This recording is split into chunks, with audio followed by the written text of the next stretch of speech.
उत्तेकमानाय नमः शान्ताय तेजसे शिवं शान्तमद्वैतं हि यदुक्तं सर्वशास्त्रेषु तद्रूपं मद्गुरुवरं श्रीशान्तानन्दमहं भजे।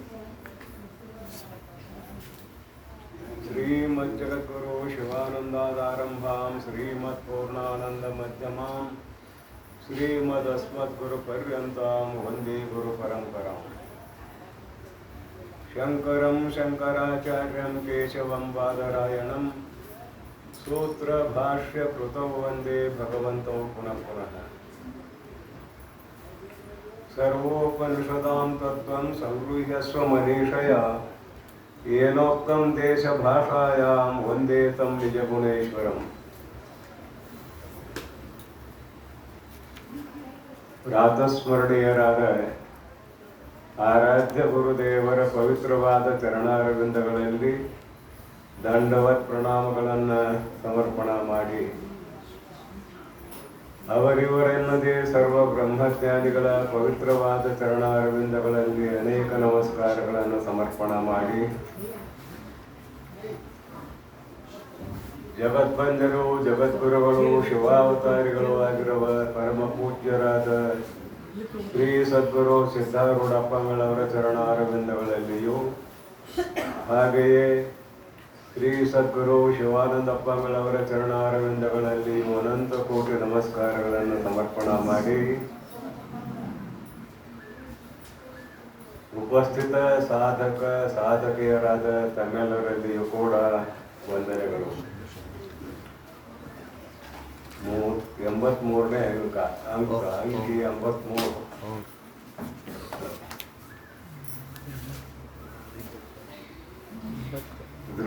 ದೃಷ್ಟಾಂತ ಚತುಷ್ಟಯ ಮುಗಿದಿದೆ. ಚಿತ್ರಪಟದ ದೃಷ್ಟಾಂತ ಕೊಟ್ಟಿದ್ದಾರೆ. ದೃಷ್ಟಾಂತ ಮುಗಿದಿದೆ. ಮತ್ತಮ ಪಾರಮಾರ್ಥಿಕವಾದ ಚಿದ್ರೂಪ ಬ್ರಹ್ಮ ಲಕ್ಷಣ ಒಂದರಲ್ಲಿ ಮಿಥ್ಯಾತ್ಮಕ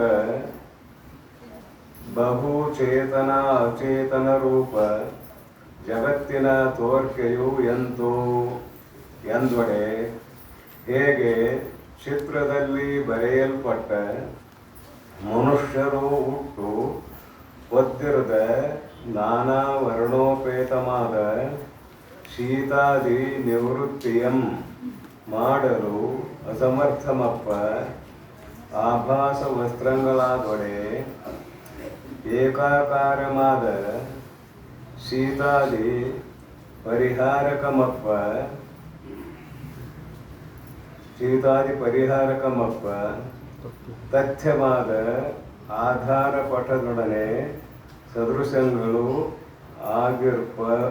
ಆಗಿರ್ಪವು. ಆ ಚಿತ್ರದಲ್ಲಿ ಇದ್ದ ಗಿರಿ ನದ್ಯಾದಿಗಳು ಆಮೇಲೆ ಅದನ್ನು ಮತ್ತೊಂದು ಏನು ಹೇಳಿದ್ರು ಪೂರ್ವದ ಹೆಡ್ಡಿಗದಲ್ಲಿ ಅಂದರೆ, ಆ ಪರಮಾತ್ಮನು ಈ ಜಗತ್ತನ್ನು ರೂಪಿಸುವುದಕ್ಕೆ ಅಥವಾ ನಿರ್ಮಾಣ ಮಾಡುವುದಕ್ಕೆ ಮಾಯಾ ಉಪಾಧಿಯಿಂದ ಕೂಡಿಕೊಂಡಾಗಲೇ ಜಗತ್ತಿನ ನಿರ್ಮಾಣ ಆಗ್ತದೆ. ಪರಮಾತ್ಮನ ಆಜ್ಞೆಯ ಮೇರೆಗೆ ಮಾಯೆಯು ಜಗದ್ ರೂಪದಲ್ಲಿ ಪರಿಣಮಿಸುತ್ತದೆ ಎನ್ನುವುದನ್ನು ಪೂರ್ವದಲ್ಲಿ ಹೇಳ್ಕೊಂಡು ಬಂದಿದ್ದಾರೆ. ಅದಕ್ಕೆ ದೃಷ್ಟಾಂತ ಕೊಟ್ಟರು. ನಿರ್ವಿಕಲ್ಪ ನಿರಾಕಾರವಾದ ಬ್ರಹ್ಮದಲ್ಲಿ ಜಗತ್ತು ಹೇಗೆ ತೋರ್ತದ ಅಂತ ಅದಕ್ಕೆ ಉತ್ತರ ಕೊಟ್ಟರು ಮೇಲಿನ ಹೆಡ್ಡಿಂಗ್ನಲ್ಲಿ ದೃಷ್ಟಾಂತ ಸಮನ್ವಯ ಅಂತ. ಉಪಾಧಿ ದೃಷ್ಟಾಂತ ಇಟ್ಕೊಂಡು ಅದ್ರ ಹಿಂದಿನ ಹೆಡ್ಡಿಂಗ ಮಧ್ಯದಲ್ಲಿ ಒಂದು ದಿನ ವಿಚ್ಛಿತ್ತಿಯಾಗಿದೆ. 81ನೇ ಅಂಕಿಯಲ್ಲಿ ಉಪಾಧಿ ದೃಷ್ಟಾಂತ ಕೊಟ್ಟರು. 82ನೇ ಅಂಕಿಯಲ್ಲಿ ದೃಷ್ಟಾಂತವನ್ನು ದಾಷ್ಟಾಂತಿಕವಾಗಿ ಸಮನ್ವಯ ಮಾಡಿದರು. ಈಗ ಅದರ ವಿವರಣೆ ಮತ್ತಮ ಪಾರಮಾರ್ಥಿಕವಾದ ಯಥಾರ್ಥವಾದ ಚಿದ್ರೂಪ ಬ್ರಹ್ಮ ಒಂದರಲ್ಲಿ, ಕೇವಲ ಚಿದ್ರೂಪವಾದ ಬ್ರಹ್ಮವು ಒಂದೇ, ಏಕಂ ಏವ ಅದ್ವಿತೀಯಂ ಎಂಬುವ ಶ್ರುತಿ ಪ್ರಮಾಣದಂತೆ ಚಿದ್ರೂಪವಾದ ಬ್ರಹ್ಮವು ಅನೇಕಿಲ್ಲ, ಅದು ಒಂದೇ ಇದೆ. ಅದರಲ್ಲಿ ಮಿಥ್ಯಾತ್ಮಕವಾದ ವಿಚಾರ ಮಾಡಲಾಗಿ ಸುಳ್ಳು ಎಂದು ಹೇಳಿಸಿಕೊಳ್ಳುವುದಕ್ಕೆ ಯೋಗ್ಯವಾಗಿರುವ ಮಿಥ್ಯಾತ್ಮಕ ಇದು ಸುಳ್ಳು ಎಂದು ಹೇಳಿಸಿಕೊಳ್ಳುವುದಕ್ಕೆ ಯೋಗ್ಯವಾಗಿರುವ ಬಹುಚೇತನ ಅಚೇತನ ರೂಪ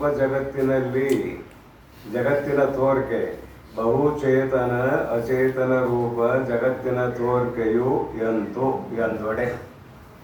ಏನಂತಾರೆ ಇಲ್ಲಿ? ಕೇವಲ ಒಂದು ಅಖಂಡ ಚೈತನ್ಯ ಇದೆ. ಆ ಅಖಂಡ ಚೈತನ್ಯದಲ್ಲಿ ಕೆಲವು ಚೇತನ ಪ್ರಾಣಿಗಳು, ಕೆಲವು ಅಚೇತನ ಪ್ರಾಣಿಗಳು. ಬಹು ತೋರಿಕೆ, ಅಲ್ಪ ಸ್ವಲ್ಪ ಅಲ್ಲ, ಬಹು ತೋರಿಕೆ. ಇದು ಹೇಗೆ ಸಾಧ್ಯ? ಯಾಕಂದ್ರೆ ಕಾರಣದ ಗುಣ ಕಾರ್ಯದಲ್ಲಿ ಇರುತ್ತದೆ. ಉದಾಹರಣೆಗೆ ಮಣ್ಣಿನ ಗುಣ ಕೊಡದಲ್ಲಿ ಇರುತ್ತದೆ, ಮಣ್ಣು ಕೊಡದಲ್ಲಿ ಇರುತ್ತದೆ. ಹಾಗೆ ಇಲ್ಲಿ ಅಖಂಡ ಚೈತನ್ಯ ಒಂದೇ ಜಗತ್ತಿಗೆ ಕಾರಣ ಅಂತಾದರೆ ಎಲ್ಲವೂ ಚೇತನಮಯವಾಗಿ ತೋರಬೇಕಾಗಿತ್ತು. ಚೇತನ ಮತ್ತು ಅಚೇತನ ಅಂತ ವಿಭಾಗವಾಗಿ ಹೇಗೆ ತೋರುತ್ತದೆ ಎನ್ನುವುದು ಪೂರ್ವ ಪಕ್ಷೀಯ ಅಭಿಪ್ರಾಯ. ಅವನು ಸಂಶಯ ಬಂದಿದೆ. ಆಧಾರಭೂತವಾದ ಚೈತನ್ಯ ಒಂದೇ ಇರುವುದರಿಂದ ಈ ಆಧೇಯಭೂತವಾದ ಜಗತ್ತು ಕೂಡ ಚೈತನ್ಯ ಆಕಾರವಾಗಿ ಇರಬೇಕಾಗಿತ್ತು. ಹಾಗೆ ಯಾಕಿಲ್ಲ? ಒಂದಷ್ಟು ಚೇತನ, ಮನುಷ್ಯ ಮೊದಲಾದ ಪ್ರಾಣಿಗಳು ಚೇತನ, ಇನ್ನು ಕೆಲವು ಅಚೇತನ, ಕಲ್ಲು ಮೊದಲಾದವುಗಳು ಅಚೇತನ. ಹೀಗೆ ವೈಚಿತ್ರ್ಯದಿಂದ ಯಾಕೆ ತೋರ್ತದ ಅಂತ ಇವರ ಅಭಿಪ್ರಾಯ, ಕೇಳುವವರ ಅಭಿಪ್ರಾಯ. ಜಗತ್ತಿನ ತೋರಿಕೆಯು ಎಂದೊಡೆ, ಅದು ಹೇಗೆ ಸಾಧ್ಯ ಅಂತ ಕೇಳಿದರೆ, ಹೇಗೆ ಚಿತ್ರದಲ್ಲಿ ಬರೆಯಲ್ಪಟ್ಟ, ಮ್ಯಾಗೇನು ದೃಷ್ಟಾಂತ ಕೊಟ್ಟು ಬಂದಾರಲ್ಲ, ಚಿತ್ರದಲ್ಲಿ ಬರೆಯಲ್ಪಟ್ಟ ಮನುಷ್ಯರು ಹುಟ್ಟು ಒದ್ದಿರದ ಆ ಚಿತ್ರದಲ್ಲಿ ಅನೇಕ ಮನುಷ್ಯರ ಆಕಾರವನ್ನು ಬರ್ತಾರೆ. ಅವರು ಹುಟ್ಟಿರುವ ಬಟ್ಟೆಗಳು, ಹಾಗೆ ಹೊತ್ತುಕೊಂಡಿರುವ ಬಟ್ಟೆಗಳು ಮೇಲೆ ಹಾಕ್ತಾರೆ. ಉಟ್ಕೊಂಡು ಬಟ್ಟೆ ಬೇರೆ ಇರ್ತದೆ, ಹೊತ್ತುಕೊಂಡು ಬಟ್ಟೆ ಇರ್ತದೆ. ಕೆಲವು ಪ್ರಾಣಿಗಳ ಮಲಿಗೆ ಹೊತ್ಕೊಂಡಿದ್ದಾವೆ, ಕೆಲವು ಪ್ರಾಣಿಗಳ ಮಲಗಿಲ್ಲ, ಹೊತ್ಕೊಂಡಿಲ್ಲ. ಹುಟ್ಟು ಒದ್ದಿರ್ದ ನಾನಾ ವರ್ಣೋಪೇತ, ಅನೇಕ ವರ್ಣಗಳಿಂದ ಕೂಡಿರುವ, ನಾನಾ ವರ್ಣೋಪೇತವಾದ ಅನೇಕ ವರ್ಣಗಳಿಂದ ಕೂಡಿರುವ, ಅನೇಕ ಬಣ್ಣಗಳಿಂದ ಕೂಡಿರುವ ಬಟ್ಟೆಗಳು. ಶೀತಾದಿ ನಿವೃತ್ತಿಯಂ, ಆ ಬಟ್ಟೆ ಭಾಳ ಕಾಣ್ತಾ ಇದ್ದಾವಲ್ಲ, ಚಳಿ ಮೊದಲಾದದ್ದನ್ನು ಏನಾದರೂ ನಿವೃತ್ತಿ ಮಾಡಲಿಕ್ಕೆ ಅವುಗಳಿಗೆ ಸಾಧ್ಯ ಇದೆ ಏನು ಅಂದ್ರೆ ಮಾಡಲು ಅಸಮರ್ಥಮಪ್ಪ. ಚಿತ್ರದಲ್ಲಿ ಅನೇಕ ಮನುಷ್ಯರ ಆಕಾರಗಳಿದ್ದಾವೆ, ಇಟ್ಟುಕೊಳ್ಳೋದು. ಈಗ ಅನೇಕ ಮನುಷ್ಯರು ಬಟ್ಟೆಗಳನ್ನು ಉಟ್ಟುಕೊಂಡಿದ್ದಾರೆ, ಹಾಗೆ ಹೆಗಲ ಮೇಲೆ ಮೊದಲ ಹಾಕಿಕೊಂಡಿದ್ದಾರೆ. ಆ ಬಟ್ಟೆಗಳು ಯಥಾರ್ಥವಾದ ಬಟ್ಟೆಯು ಹೇಗೆ ಚಳಿ ಮಳಿ ನಿವಾರಣೆ ಮಾಡುವುದಕ್ಕೆ ಸಹಾಯವಾಗುತ್ತದೆಯೋ ಹಾಗೆ ಈ ಚಿತ್ರದಲ್ಲಿ ಇರುವಂತಹ ತೋರುವ ಬಟ್ಟೆಗಳು ಶೀತಾದಿಗಳನ್ನು ನಿವಾರಣೆ ಮಾಡಲಿಕ್ಕೆ ಸಾಮರ್ಥ್ಯ ಇದೆ ಏನವಕ್ಕಂದ್ರೆ ಇಲ್ಲ, ಸಾಮರ್ಥ್ಯವೂ ಇಲ್ಲ, ಮಾಡಲು ಅಸಮರ್ಥಮಪ್ಪ. ಆಭಾಸ ವಸ್ತ್ರಂಗಳಾದೊಡೆ ಅವು ಬಟ್ಟೆಯಂಗೆ ಕಾಣ್ತಾವೆ, ಆದರೆ ಬಟ್ಟೆ ಅಲ್ಲವು. ಬಟ್ಟೆಗಳಂತೆ ಕಾಣ್ತಾವೆ, ಬಟ್ಟೆಗಳ ಅರಿವೆಗಳಂತೆ ಕಾಣ್ತಾವೆ, ಅವು ಅರಿವೆಗಳು ಅಲ್ಲ. ಆಭಾಸ ವಸ್ತ್ರಂಗಳಾದೊಡೆ ಏಕಾಕಾರವಾದ ಆ ಎಲ್ಲ ಆಭಾಸ ವಸ್ತ್ರಗಳಿಗೆ ಆಧಾರಭೂತವಾದ ಒಂದು ಬಟ್ಟೆ ಇದೆಯಲ್ಲ, ಏಕಾಕಾರವಾದ, ಅದೇನು ಮಾಡ್ತದಂದ್ರೆ ಶೀತಾದಿ ಪರಿಹಾರಕಮಪ್ಪ. ಅದು ಶೀತ ಮೊದಲಾದವುಗಳನ್ನು ನಿವಾರಣೆ ಮಾಡುತ್ತದೆಯೋ. ಚಿತ್ರ ಬರೆದಿರೋ ಒಂದು ಬಟ್ಟೆ, ಆ ಬಟ್ಟೆಯನ್ನು ಚಳಿಯಾಗಿ ಹೊತ್ಕೊಳ್ರಿ, ಚಳಿ ದೂರ ಕಳಿಸ್ತದೆ. ಮಳೆ ಆವಾಗ ಮೈ ಮೇಲೆ ಹಾಕೊಳ್ರಿ, ಒಂದಿಷ್ಟು ಮಳೆಯ ತೊಯ್ಯುವಿಕೆಯನ್ನು ತಡೀತದ ಸ್ವಲ್ಪ. ಯಾವುದಿದು ಆಧಾರಭೂತವಾದ ಬಟ್ಟೆ, ಅಲ್ಲಿ ಆ ಬಟ್ಟೆಯಲ್ಲಿ ಆಧೇಯಭೂತವಾದ ಅನೇಕ ಬಟ್ಟೆಗಳಿದಾವೆ. ಅವು ಚಳಿಯನ್ನು ತಡೆಯುವುದಿಲ್ಲ, ಹುಚ್ಕೊಳ್ಳಿಕ್ಕೂ ಬರುವುದಿಲ್ಲ. ಅವು ಕೇವಲ ಆಭಾಸ ಮಾತ್ರ, ಕೇವಲ ತೋರಿಕೆ ಮಾತ್ರ. ಅಲ್ಲಿ ತೋರಿಕೆ ಅಷ್ಟೇ ಇದೆ ಅಲ್ಲದೆ ಅವುಗಳಿಗೆ ಇರುವಿಕೆ ಇಲ್ಲ. ಆದ್ದರಿಂದ ಅವಕ್ಕೆ ಆಭಾಸ ಅಂತ ಕರೀತಾರೆ. ಆಧಾರಭೂತವಾದ ಬಟ್ಟೆ ಎಲ್ಲಕ್ಕೂ ಉಪಯೋಗ ಆಗ್ತದೆ. ಇದು ಏಕಾಕಾರವಾದ ಶೀತಾದಿ ಪರಿಹಾರಕಮಪ್ಪ, ಶೀತಾದಿಗಳನ್ನು ನಿವಾರಣೆ ಮಾಡುವಂತಹ ತಥ್ಯವಾದ ಆಧಾರಪಟದೊಡನೆ, ತಥ್ಯವಾದ ಯಥಾರ್ಥವಾದ ಆಧಾರಭೂತವಾದ ಬಟ್ಟೆಯೊಡನೆ ಸದೃಶಗಳು ಆಗಿರ್ಪವು. ಇವು ಬಟ್ಟೆ ಅನ್ನುವಂತೆ ಕಾಣ್ತಾವ, ಸದೃಶಗಳು ಆಗಿರ್ಪವು. ಯಾಕಂದ್ರೆ ಆಧಾರಭೂತವಾದದ್ದು ಅವರಿಗೆ ವರ್ಣೋಪೇತವಾದ ಚಿತ್ರಗಳು ಹುಟ್ಟು ತೊಟ್ಟಿರುವ ಅವು ಕೂಡ ಅರಿವೆಗಳು ಅಲ್ಲ ಅಂತಲ್ಲ. ಪರಂತು ಅವು ಆಭಾಸ ವಸ್ತ್ರಗಳು, ಆಧಾರಭೂತವಾದದ್ದು ವ್ಯಾವಹಾರಿಕ ಸತ್ತವುಳ್ಳಂತಹ ವಸ್ತು ಬಟ್ಟೆ. ಸದೃಶಗಳು ಆಗಿರ್ಪ ಚಿತ್ರದಲ್ಲಿದ್ದಂಥವು ಒಂದಷ್ಟು ಆಧಾರಭೂತ ಬಟ್ಟೆಯೊಡನೆ ಸದೃಶ ಆಗ್ತಾವೆ. ಇನ್ನು ಹಾಗೆ ಚಿತ್ರದಲ್ಲಿದ್ದ ಗಿರಿ ನದ್ಯಾದಿಗಳು, ಗಿರಿ ನದಿ ಬೆಟ್ಟ ಭೂಮಿ ಸೀಮೆ ಇದೆಲ್ಲ ಚಿತ್ರ ಆಧಾರ ಪಟದೊಡನೆ ಯಾವುದು ಚಿತ್ರಕ್ಕೆ ಆಧಾರವಾಗಿದೆಯೋ ಅಂದ್ರೆ ಅನೇಕ ಚಿತ್ರಗಳಿಗೆ ಆಧಾರವಾಗಿರುವ ಬಟ್ಟೆಯೊಡನೆ ಹೋಲಿಕೆ ಘಟಿಸದು. ಹೋಲಿಕೆ ಹೇಗೆ ಘಟಿಸೋದು, ಅಲ್ಲೊಂದು ಹೇಗೆ ಅಂತ ಶಬ್ದ ಹಾಕ್ತೀನಿ ನಾನು, ಅಲ್ಲಿ ಪುಸ್ತಕದಲ್ಲಿ ಇಲ್ಲ. ಹೋಲಿಕೆ ಹೇಗೆ ಘಟಿಸೋದು, ಹೋಲಿಕೆಯು ಹೇಗೆ ಹೊಂದೋದಿಲ್ಲವೋ. ಈಗ ತೊಟ್ಟಿರುವ ಬಟ್ಟೆಗೆ ಸದೃಶ ಅಂತಾಯಿತು. ಬಟ್ಟೆಗೆ ಅದಕ್ಕೂ ಬಟ್ಟೆ ಅಂತೀವಿ, ಇದಕ್ಕೂ ಬಟ್ಟೆ ಅಂತೀವಿ. ಆದರೆ ಒಂದು ವ್ಯಾವಹಾರಿಕ ಸತ್ತವುಳ್ಳ ಬಟ್ಟೆ, ಆಧಾರಭೂತವಾದ ಬಟ್ಟೆ. ಇನ್ನೊಂದು ಆಭಾಸ ಬಟ್ಟೆ, ತೋರ್ತದಷ್ಟು ಅದಕ್ಕೆ ಅಲ್ಲಿರುವಿಕೆ ಇಲ್ಲ. ಆದ್ರೆ ಅಲ್ಲಿ ಗಿರಿ ನದ್ಯಾದಿಗಳು ತೋರ್ತಾವ. ಈ ಆಧಾರಭೂತವಾದ ಬಟ್ಟೆಯ ಸಾದೃಶ್ಯ ಹುಟ್ಟು ತೊಟ್ಟಿರುವ ಬಟ್ಟೆಗಳಲ್ಲಿ ಇದೆ.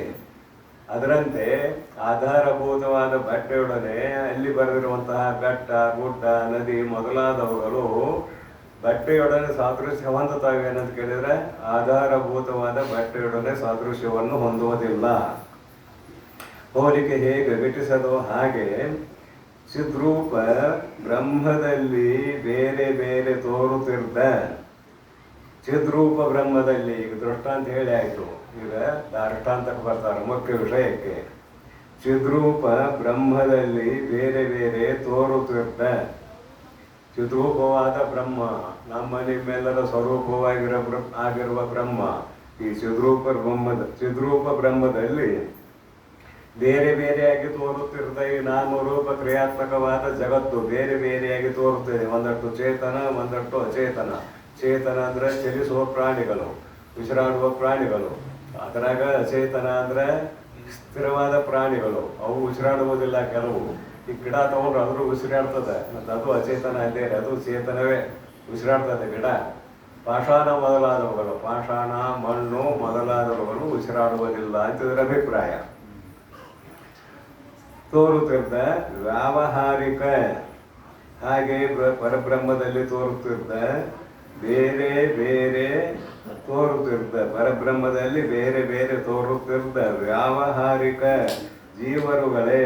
ವ್ಯಾವಹಾರಿಕ ಜೀವರುಗಳು ಈ ಜಾಗೃತ ಪ್ರಪಂಚದಲ್ಲಿ ತೋರತಕ್ಕಂಥ ಜೀವರುಗಳು. ಇವುಗಳೇ ಚಿತ್ರದ ಅಲ್ಲ,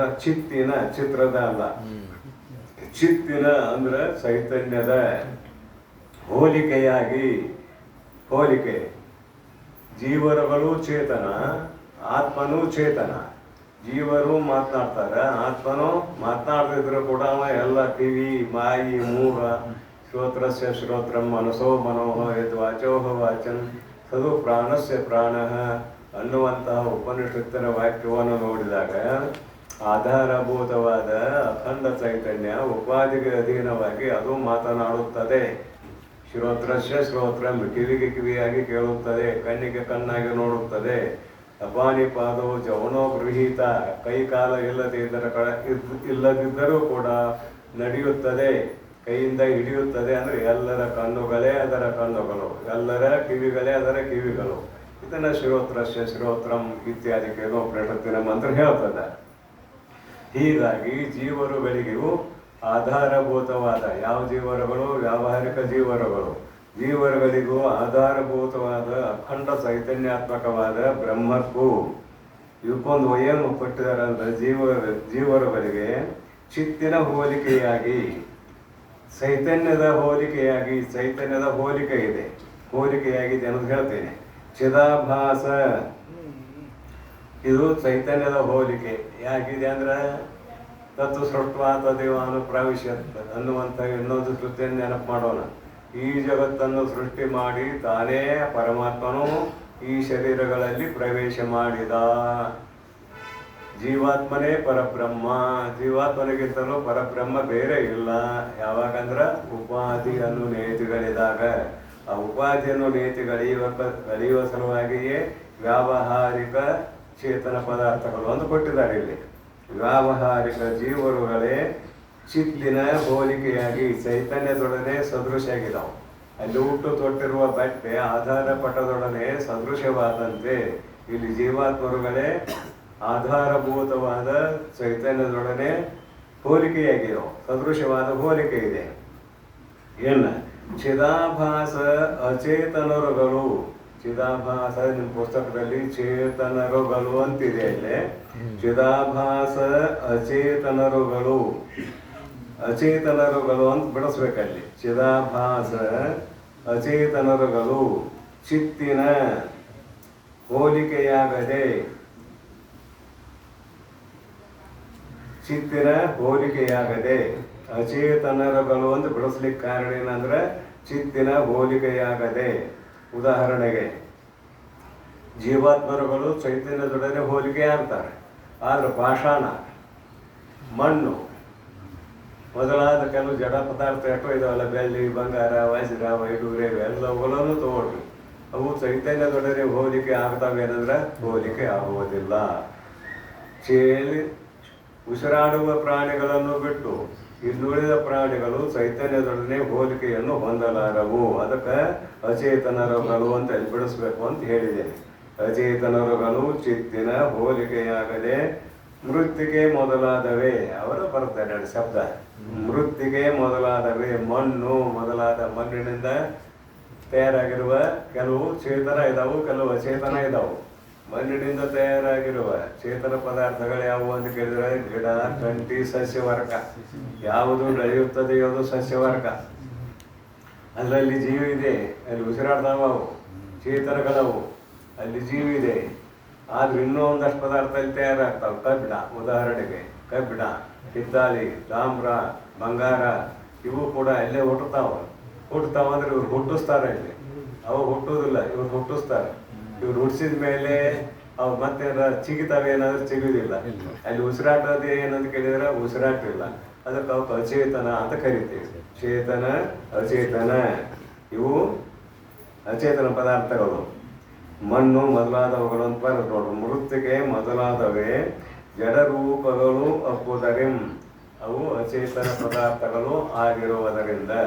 ಜಡ ಅಂದ್ರೇನು? ಅಚೇತನಗಳು ಆಗಿರುವುದರಿಂದ. ಜಡ ಪದಾರ್ಥದ ಶಬ್ದದ ಅರ್ಥ ಸಾಕಷ್ಟು ಸಲ ಕೇಳಿದ್ದೀರಿ. ತನ್ನ ಜ್ಞಾನವು ತನಗಿಲ್ಲ, ಇನ್ನೊಂದರ ಜ್ಞಾನವು ಅದಕ್ಕಿಲ್ಲ. ಅದನ್ನ ಏನಂತ ಕರಿತೇವೆ? ಜಡ ಪದಾರ್ಥ ಅಂತ ಕರಿತೇವೆ. ಆಯ್ತು. ನೀವು ಕೊಳ್ಳಾಗ ಹಾಕೊಂಡಿರುವ ಆಭರಣಗಳು ಎಂದಾರು ಮಾತಾಡೇವೇನೆ? ಇಲ್ಲ. ಕೈಯಲ್ಲಿ ಇಟ್ಕೊಂಡಿರುವ ಉಂಗುರ ಆಗಿರ್ಬಹುದು, ಏನೋ ಪೂಜೆ ಗೀಚೆ ಅಂತಾರೆ, ಅವು ಆಗಿರ್ಬಹುದು. ಅವೆಲ್ಲರ ಮಾತಾಡೇವೇನಾದ್ರೆ ಮಾತಾಡಿಲ್ಲ. ಅವು ಅಚೇತನ ಪದಾರ್ಥಗಳು. ಅವು ಭೂಮಿಯಾಗ ಹುಟ್ಟ್ಯಾವ ಕರೆ, ಅವು ಅಚೇತನ ಪದಾರ್ಥಗಳು. ಭೂಮಿಯಾಗ ಹುಟ್ಟಿದ ಸಸ್ಯವರ್ಗ ಮೊದಲಾದವುಗಳು ಚೇತನ ಪದಾರ್ಥಗಳು. ಅದ್ರ ಬಗ್ಗೆ ಸ್ವಲ್ಪ ವಿವಾದ, ಅವಕ್ಕೆ ಮಾತಾಡಕ್ಕೆ ಬರ್ಲಿಕ್ಕಿಲ್ಲ. ಆದ್ರೆ ಅವು ಕೂಡ ಶ್ವಾಸೋಚ್ಛ್ವಾಸ ಮಾಡ್ತಾವೆ. ಪ್ರತಿಯೊಂದು ಬೆಳೆಯುವಂತಹ ಪದಾರ್ಥ ಇದೆಯಲ್ಲ, ಅದು ಶ್ವಾಸೋಚ್ಛ್ವಾಸ ಮಾಡ್ತದೆ. ಜಡರೂಪಗಳು ಅಪ್ಪುದರಿಂ, ಚೇತನಾತ್ಮಕವಾದ. ಇದೆಲ್ಲ ಹೇಳಿದ ಮೇಲೆ ಜಗತ್ತು ಹೇಗಿದೆ? ಚೇತನ, ಅಚೇತನ, ಜಡ ಮತ್ತು ಚೇತನ. ಚೇತನಾತ್ಮಕವಾದ ಜಗತ್ತು ಚಿದ್ರೂಪ ಬ್ರಹ್ಮದಲ್ಲಿಯೇ. ಇಂತಹ ಜಗತ್ತು ಚಿದ್ರೂಪ ಬ್ರಹ್ಮದಲ್ಲಿ ಕಲ್ಪಿತವೆಂದು ನಿಶ್ಚಯಿಸಲ್ಪೇಲ್ಪಂ, ಇದು ಕಲ್ಪಿತವಾಗಿದೆ ಅಂತ ಹೇಳ ಹೊರಟಿದ್ದಾರೆ. ಈ ಪೂರ್ವದಲ್ಲಿ ಕಲ್ಪಿತ ಪದಾರ್ಥದ ಬಗ್ಗೆ ಮಾತಾಡಿದ್ದೇವೆ. ಇಡೀ ಪ್ರಪಂಚವೇ ಕಲ್ಪಿತ. ಪರಮಾನುಭವ ಬೋಧಿಯಲ್ಲಂತೂ ಕೇಳಿ ಬಂದಿದ್ದೇವೆ. ಪರದಳು ಆಕಸ್ಮಿಕವಾದನು ಆ ಕಲ್ಪಿತ ಪುರುಷ ನಿಖಿಲ ಭಾವದೊಡಗೂಡಿ. ಪರದಳು ಆಕಸ್ಮಿಕವಾದನು, ಅವ ಕಲ್ಪಿತ ಪುರುಷ, ಅವನಿಂದ ಹುಟ್ಟಿದ್ದು ಜಗತ್ತು. ಇದು ಕೂಡ ಕಲ್ಪಿತ ಪ್ರಪಂಚವೇ. ಹೀಗಾಗಿ ಚೇತನ ಅಚೇತನ ಆಗಿರುವಂತಹ ಈ ಜಗದ್ರೂಪವು ಬ್ರಹ್ಮದಲ್ಲಿಯೇ ಕಲ್ಪಿತವು ಎಂದು ನಿಶ್ಚಯಿಸಲ್ಪೇಲ್ಪಂ. ಆ ಚೈತನ್ಯದಲ್ಲಿ ಇದು ಕಲ್ಪಿತವಾಗಿದೆ ಅಂತ ನಿಶ್ಚಯ ಮಾಡುವುದು. ಸ್ವಲ್ಪ ನಿಮ್ಮ ಸಮೀಪ ಬರ್ತೇನೆ. ಒಂದು ಮಾತು, ದಿನಾಲೂ ನಿದ್ರಾವಸ್ಥೆ, 3 ಅವಸ್ಥೆ ಇದಾವಲ್ಲ, ನಿದ್ರಾವಸ್ಥೆ ಪ್ರಾರಬ್ಧ ಕರ್ಮಕ್ಕೆ ಅಧೀನವಾಗಿ ಬರ್ತದೆ. ನಿದ್ರಾವಸ್ಥೆ ನಿಮ್ಮ ಪ್ರಾರಬ್ಧ ಕರ್ಮ ಅದು. ಮಲ್ಕೊಂಡು ಕೂಡಲೇ ನಿದ್ರೆ ಹತ್ತವ್ರದ್ದು ಪುಣ್ಯ ಚಲೋ ಹೋಗ್ತಿ. ಅದು ಹೊಳ್ಳಾಡಿ ನಿದ್ರೆ ಹತ್ತವ್ರದ್ದು ಸ್ವಲ್ಪ ಕಷ್ಟ ಐತಿ. ಆ ಗುಳಿಗೆ ತೊಗೊಂಡು ಈ ಗುಳಿಗೆ ತೊಗೊಂಡು ನಿದ್ರೆ ಮಾಡೋರಿದಾರಲ್ಲ, ಅವ್ರದ್ದು ಕಷ್ಟ ಐತಿ. ಪ್ರಾರಬ್ಧ ಕರ್ಮಕ್ಕೆ ಅಧೀನವಾಗಿ 3 ಅವಸ್ಥೆಗಳು ಬರ್ತಾವೆ. ಅಂತೂ ನಿದ್ರಾವಸ್ಥೆಯಲ್ಲಿ ಎಲ್ಲರೂ ಹೆಸರ ಇದ್ದೀವಂತ ಈ ಪೂರ್ವದಲ್ಲಿ ಕೇಳಿದ್ದೀರಿ. ಎಲ್ಲರೂ ಹೆಸರ ಇದ್ದೀವಿ. ಹೆಸರು ಇದ್ರೆ ಅಲ್ಲಿ ಯಾಕೆ ವ್ಯವಹಾರ ಇಲ್ಲ ಅಂದ್ರೆ ಅಲ್ಲಿ ಇಂದ್ರಿಯಗಳಿಲ್ಲ, ಮನ ಬುದ್ಧಿಯಾದಿಗಳು ಇಲ್ಲ. ಆದುದರಿಂದ ಅಲ್ಲಿ ವ್ಯವಹಾರ ಇಲ್ಲ. ಎಲ್ಲಿ ಹೋದ್ರು ಇಂದ್ರಿಯಾದಿಗಳು, ಮನ ಬುದ್ಧಿಯಾದಿಗಳು ಅಂದ್ರೆ ಅವಿದ್ಯೆಯಲ್ಲಿ ಅಡಗಿಕೊಂಡು, ಯಾವಾಗ ಅವಿದ್ಯೆಯಲ್ಲಿ ಅಡಗಿಕೊಂಡವೋ ಆಗ ಅಲ್ಲಿ ವ್ಯವಹಾರ ಇಲ್ಲ. ಅಂತೂ ನಾವು ನೀವು ಎಲ್ಲರೂ ಆ ನಿದ್ರಾ ಅವಸ್ಥೆಯಲ್ಲಿ ಇದ್ದೇವೆ ಅನ್ನೋದು ಇದರಿಂದ ನಿಶ್ಚಯ ಆಯಿತು. ಆಗೇನು ಕಂಡದ್ದು ನಿಮ್ಗೆ ಜಗತ್ತ? ನಿದ್ರಾವತಿ ಏನು ಕಂಡತಿ? ಏನೂ ಕಂಡಿಲ್ಲ. ಮತ್ತು ನಿನ್ನ ಇರುವಿಕೆ ನನಗೆ ಬರ್ತೈತಿ. ಇಲ್ಲದೆ ಹೋಗಿದ್ರೆ ಯಾವುದು ಕೂಡಲೇ ನಾನು ಸುಖವಾಗಿ ಮಲಗಿದ್ದೆ, ಏನೊಂದು ಗೊತ್ತಾಗಲಿಲ್ಲ ಅನ್ನುವ ಸ್ಮರಣೆ ಬರ್ತಾ ಇರಲಿಲ್ಲ. ಸ್ಮರಣೆ ಬರ್ತಾ ಇದೆ ಅಂದಮೇಲೆ ನೀ ಅಲ್ಲಿ ಇದ್ದಿ ಅಂತ ಇದ್ರ ಅರ್ಥ. ಇದ್ದವನ ಇವತ್ತು ಬಂದಿದ್ದಿ ಅಂತ ಅರ್ಥ. ಇಲ್ಲವಂತೂ ಇವತ್ತು ಬರಕ್ಕೆ ಸಾಧ್ಯವೇ ಇಲ್ಲ. ಯಾರೋ ಮಲಗಿದ್ದೆ ನನ್ನ ಮ್ಯಾಲೆ ಆರೋಪ ಮಾಡ್ಕೊಂಡಿದ್ದೀನಿ. ಅಂತಃಕರಣ ಮಲಗಿತ್ತು, ನಾನು ಮಲಗಿನಿ ಅಂತ ತಿಳ್ಕೊಂಡಿ. ಅಂತಃಕರಣಕ್ಕೆ ಹೆಸರಾಯಿತು, ನಾನು ಹೆಸರಾದೆ ಅಂತ ತಿಳ್ಕೊಂಡಿದ್ದೀನಿ. ನನಗೆ ಅಲ್ಲಿ ಬೇಕಾದದ್ದು ಏನು ಅಂದ್ರೆ ನಿದ್ರಾ ಅವಸ್ಥೆಯಲ್ಲಿ ನೀನು ಇದ್ದೆಪ್ಪ. ಆದ್ರೆ ಈ ಜಗತ್ತಿತ್ತೇನು ಅಂತ ಕೇಳಿದ್ರೆ ಇಲ್ಲ. ಯಾವ್ದು ಕೂಡಲೇ ಕಲ್ಪನೆ ಬಂತು, ನಾನು. ಇದು ಕಲ್ಪನೆ. ಇದೇ ಪ್ರಥಮ ಅಧ್ಯಾಸ. ದಿನಾಲು ನಮ್ಮ ಜೀವನದಲ್ಲಿ ಇದುವೇ ಪ್ರಥಮ ಅಧ್ಯಾಸ. ನಾನು ಅಂದ್ಮೇಲೆ ಮುಂದಿನ ಅದೇನಾಗಲಿ, ಹೆಣ್ಮಕ್ಳು ಗಂಡು ಮಕ್ಕಳು, ವಿದ್ಯಾವಂತರು ಅವಿದ್ಯಾವಂತರು, ಅದೆಲ್ಲ ಮುಂದಿಂದು. ಅವಾಗ ಜಗತ್ತು ತೋರಿತು ನಿನಗೆ. ಎಂಥ ಜಗತ್ತು? ಕಲ್ಪಿತ ಜಗತ್ತು. ಕಲ್ಪಿತ ಜಗತ್ತು ಅಂದ್ರೆ ಪಂಚಭೂತಗಳಿಂದ ಶರೀರವಾದ ನಮ್ಮ ನಿಮ್ಮೆಲ್ಲರ ಶರೀರಗಳು. 5 ಭೂತಗಳಿಂದ ಶರೀರವಾದದ್ದು. ಆದ್ರೆ ಏನು ವಿಭಾಗ ಮಾಡಿದ್ರೆ ಅಲ್ಲೇ ಮನುಷ್ಯರು ಬೇರೆ, ಹೆಣ್ಮಕ್ಳು ಬೇರೆ, ಗಂಡು ಮಕ್ಕಳು ಬೇರೆ, ಪಶುಗಳು ಬೇರೆ, ಪಾಷಾಣಗಳು ಬೇರೆ, ಗಿಡ ಕಂಟಿಗಳು ಬೇರೆ, ಜೋಳ, ಭತ್ತ, ಗೋಧಿ, ರಾಗಿ ಮೊದಲಾದ ದವಸ ಧಾನ್ಯಗಳು ಬೇರೆ. ಇದೆಲ್ಲ ಬೇರೆ ಬೇರೆ ಬೇರೆ ಅಂತ ನಾವು ನೋಡಕತ್ತೀವಲ್ಲ. ಇವೆಲ್ಲವೂ ಅಪಂಚೀಕೃತ ಪಂಚಭೂತಗಳಿಂದ ಹುಟ್ಟಿದ ಸೂಕ್ಷ್ಮ ಶರೀರ. ಇನ್ನು ಉಳಿದವೆಲ್ಲವುಗಳು ಪಂಚೀಕೃತ ಪಂಚಭೂತಗಳಿಂದ ಹುಟ್ಟಿದಂತಹ ಪದಾರ್ಥಗಳು. ಆದರೆ ಅಲ್ಲಿ ಪರಮಾತ್ಮನ ದೃಷ್ಟಿಯಲ್ಲಿ ಎಲ್ಲ ಸಮಾನ. ಇವು ಪಂಚಭೂತಗಳು, ಭೌತಿಕ ಪದಾರ್ಥಗಳು, ಪಂಚಭೂತಗಳಿಂದ ಹುಟ್ಟಿದ ಭೌತಿಕ ಪದಾರ್ಥಗಳು ಅಂತ ಪರಮಾತ್ಮ. ನಾವು ಅಲ್ಲಿ ಕಲ್ಪನೆ ಮಾಡಿದ್ದೀವಿ. ಏನಂತ ಹೇಳಿದ್ದಾರೆ ಈಗ, ಅವ್ರು ಬೇರೆ, ಇವ್ರು ಬೇರೆ, ನಾ ಬೇರೆ, ಅವ್ರು ಬೇರೆ, ಅಪ್ಪ ಮಗ, ಇವೆಲ್ಲ ಕಲ್ಪಿತ ಪದಾರ್ಥಗಳು. ಶಾಸ್ತ್ರ ಕೇಳೋರು ಅಷ್ಟೇ ಇದು. ಮತ್ತು ವ್ಯವಹಾರದಲ್ಲಿ ಅಪ್ಪ ಬೇರೆ, ಮಗ ಬೇರೆ, ಹಂಗೆ ಬೇರೆ, ಹಿಂಗೆ ಬೇರೆ, ಹಂದಿಗಿಂದಿರಿ. ಅಪ್ಪ ಮಗ ಒಂದ, ಹಂದಿಗಿಂದಿರಿ. ಶಾಸ್ತ್ರಕ್ಕೆ ಶಾಸ್ತ್ರ ಅನ್ವಯ ಮಾಡ್ರಿ, ವ್ಯವಹಾರಕ್ಕೆ ವ್ಯವಹಾರ ಅನ್ವಯ ಮಾಡ್ರಿ. ಮತ್ತು ಪರಮಾತ್ಮ ಎಲ್ಲ ಸಮಾನವಾಗಿ ನೋಡಿದಂತ ನಾವು ನೀವು ಸಮಾನವಾಗಿ ನೋಡಕ್ಕಾದ್ರೆ ತದ್ವಾ ಆಗ್ತದೆ. ಹಾಗಾಗಬಾರ್ದು. ತಿಳುವಳಿಕೆ ಇದು ತಿಳಿಯುವುದಕ್ಕಷ್ಟೇ ಮುಖ್ಯ ಕಾರಣ. ಏನು ತಿಳಿಯುವುದಕ್ಕೆ? ಇದು ಕಲ್ಪಿತ ಪ್ರಪಂಚ ಅಂತ ತಿಳಿಯುವುದಕ್ಕಷ್ಟೇ ಇದು ಹೇಳುವಿಕೆ, ಮತ್ತೇನಲ್ಲ. ತ್ರಿದ್ರೂಪ ಬ್ರಹ್ಮದಲ್ಲಿ ಕಲ್ಪಿತವೆಂದು ನಿಶ್ಚಯಿಸಲ್ಪೇರ್ಕು. ಬಳಿಕ ನಂತರ ಅಲ್ಲಿ ಸರ್ವಜ್ಞತ್ವ, ಪರಮಾತ್ಮನ ಗುಣಗಳನ್ನು ಹೇಳ್ತಾರೆ. ಇಲ್ಲೇ ಅವನಲ್ಲಿ ಏನೇನಿದೆ ಅನ್ನೋದು ಹೇಳ್ತಾರೆ. ಸರ್ವಜ್ಞತ್ವ, ಎಲ್ಲವನ್ನು ತಿಳಿದವನು ಅಂದ್ರೆ ಏನಿದ್ರ ಅರ್ಥ? ಎಲ್ಲವನ್ನು ನಮ್ಮ ನಮ್ಮ ಪ್ರಾರಬ್ಧ ಕರ್ಮಕ್ಕನುಸಾರವಾಗಿ ಜಗತ್ತು ಪ್ರಳಯ ಆಗ್ತದೆ. ಅಲ್ಲಿ ಹೋಗೋಣ ಸ್ವಲ್ಪ. ಜಗತ್ತು ಯಾವಾಗ ಪ್ರಳಯ ಆಕತಿ ಅಂತ ಕೇಳಿದ್ರೆ ನಮ್ಮ ಎಲ್ಲರ ಪ್ರಾರಬ್ಧ ಕರ್ಮ ಮುಗಿದಾಗ,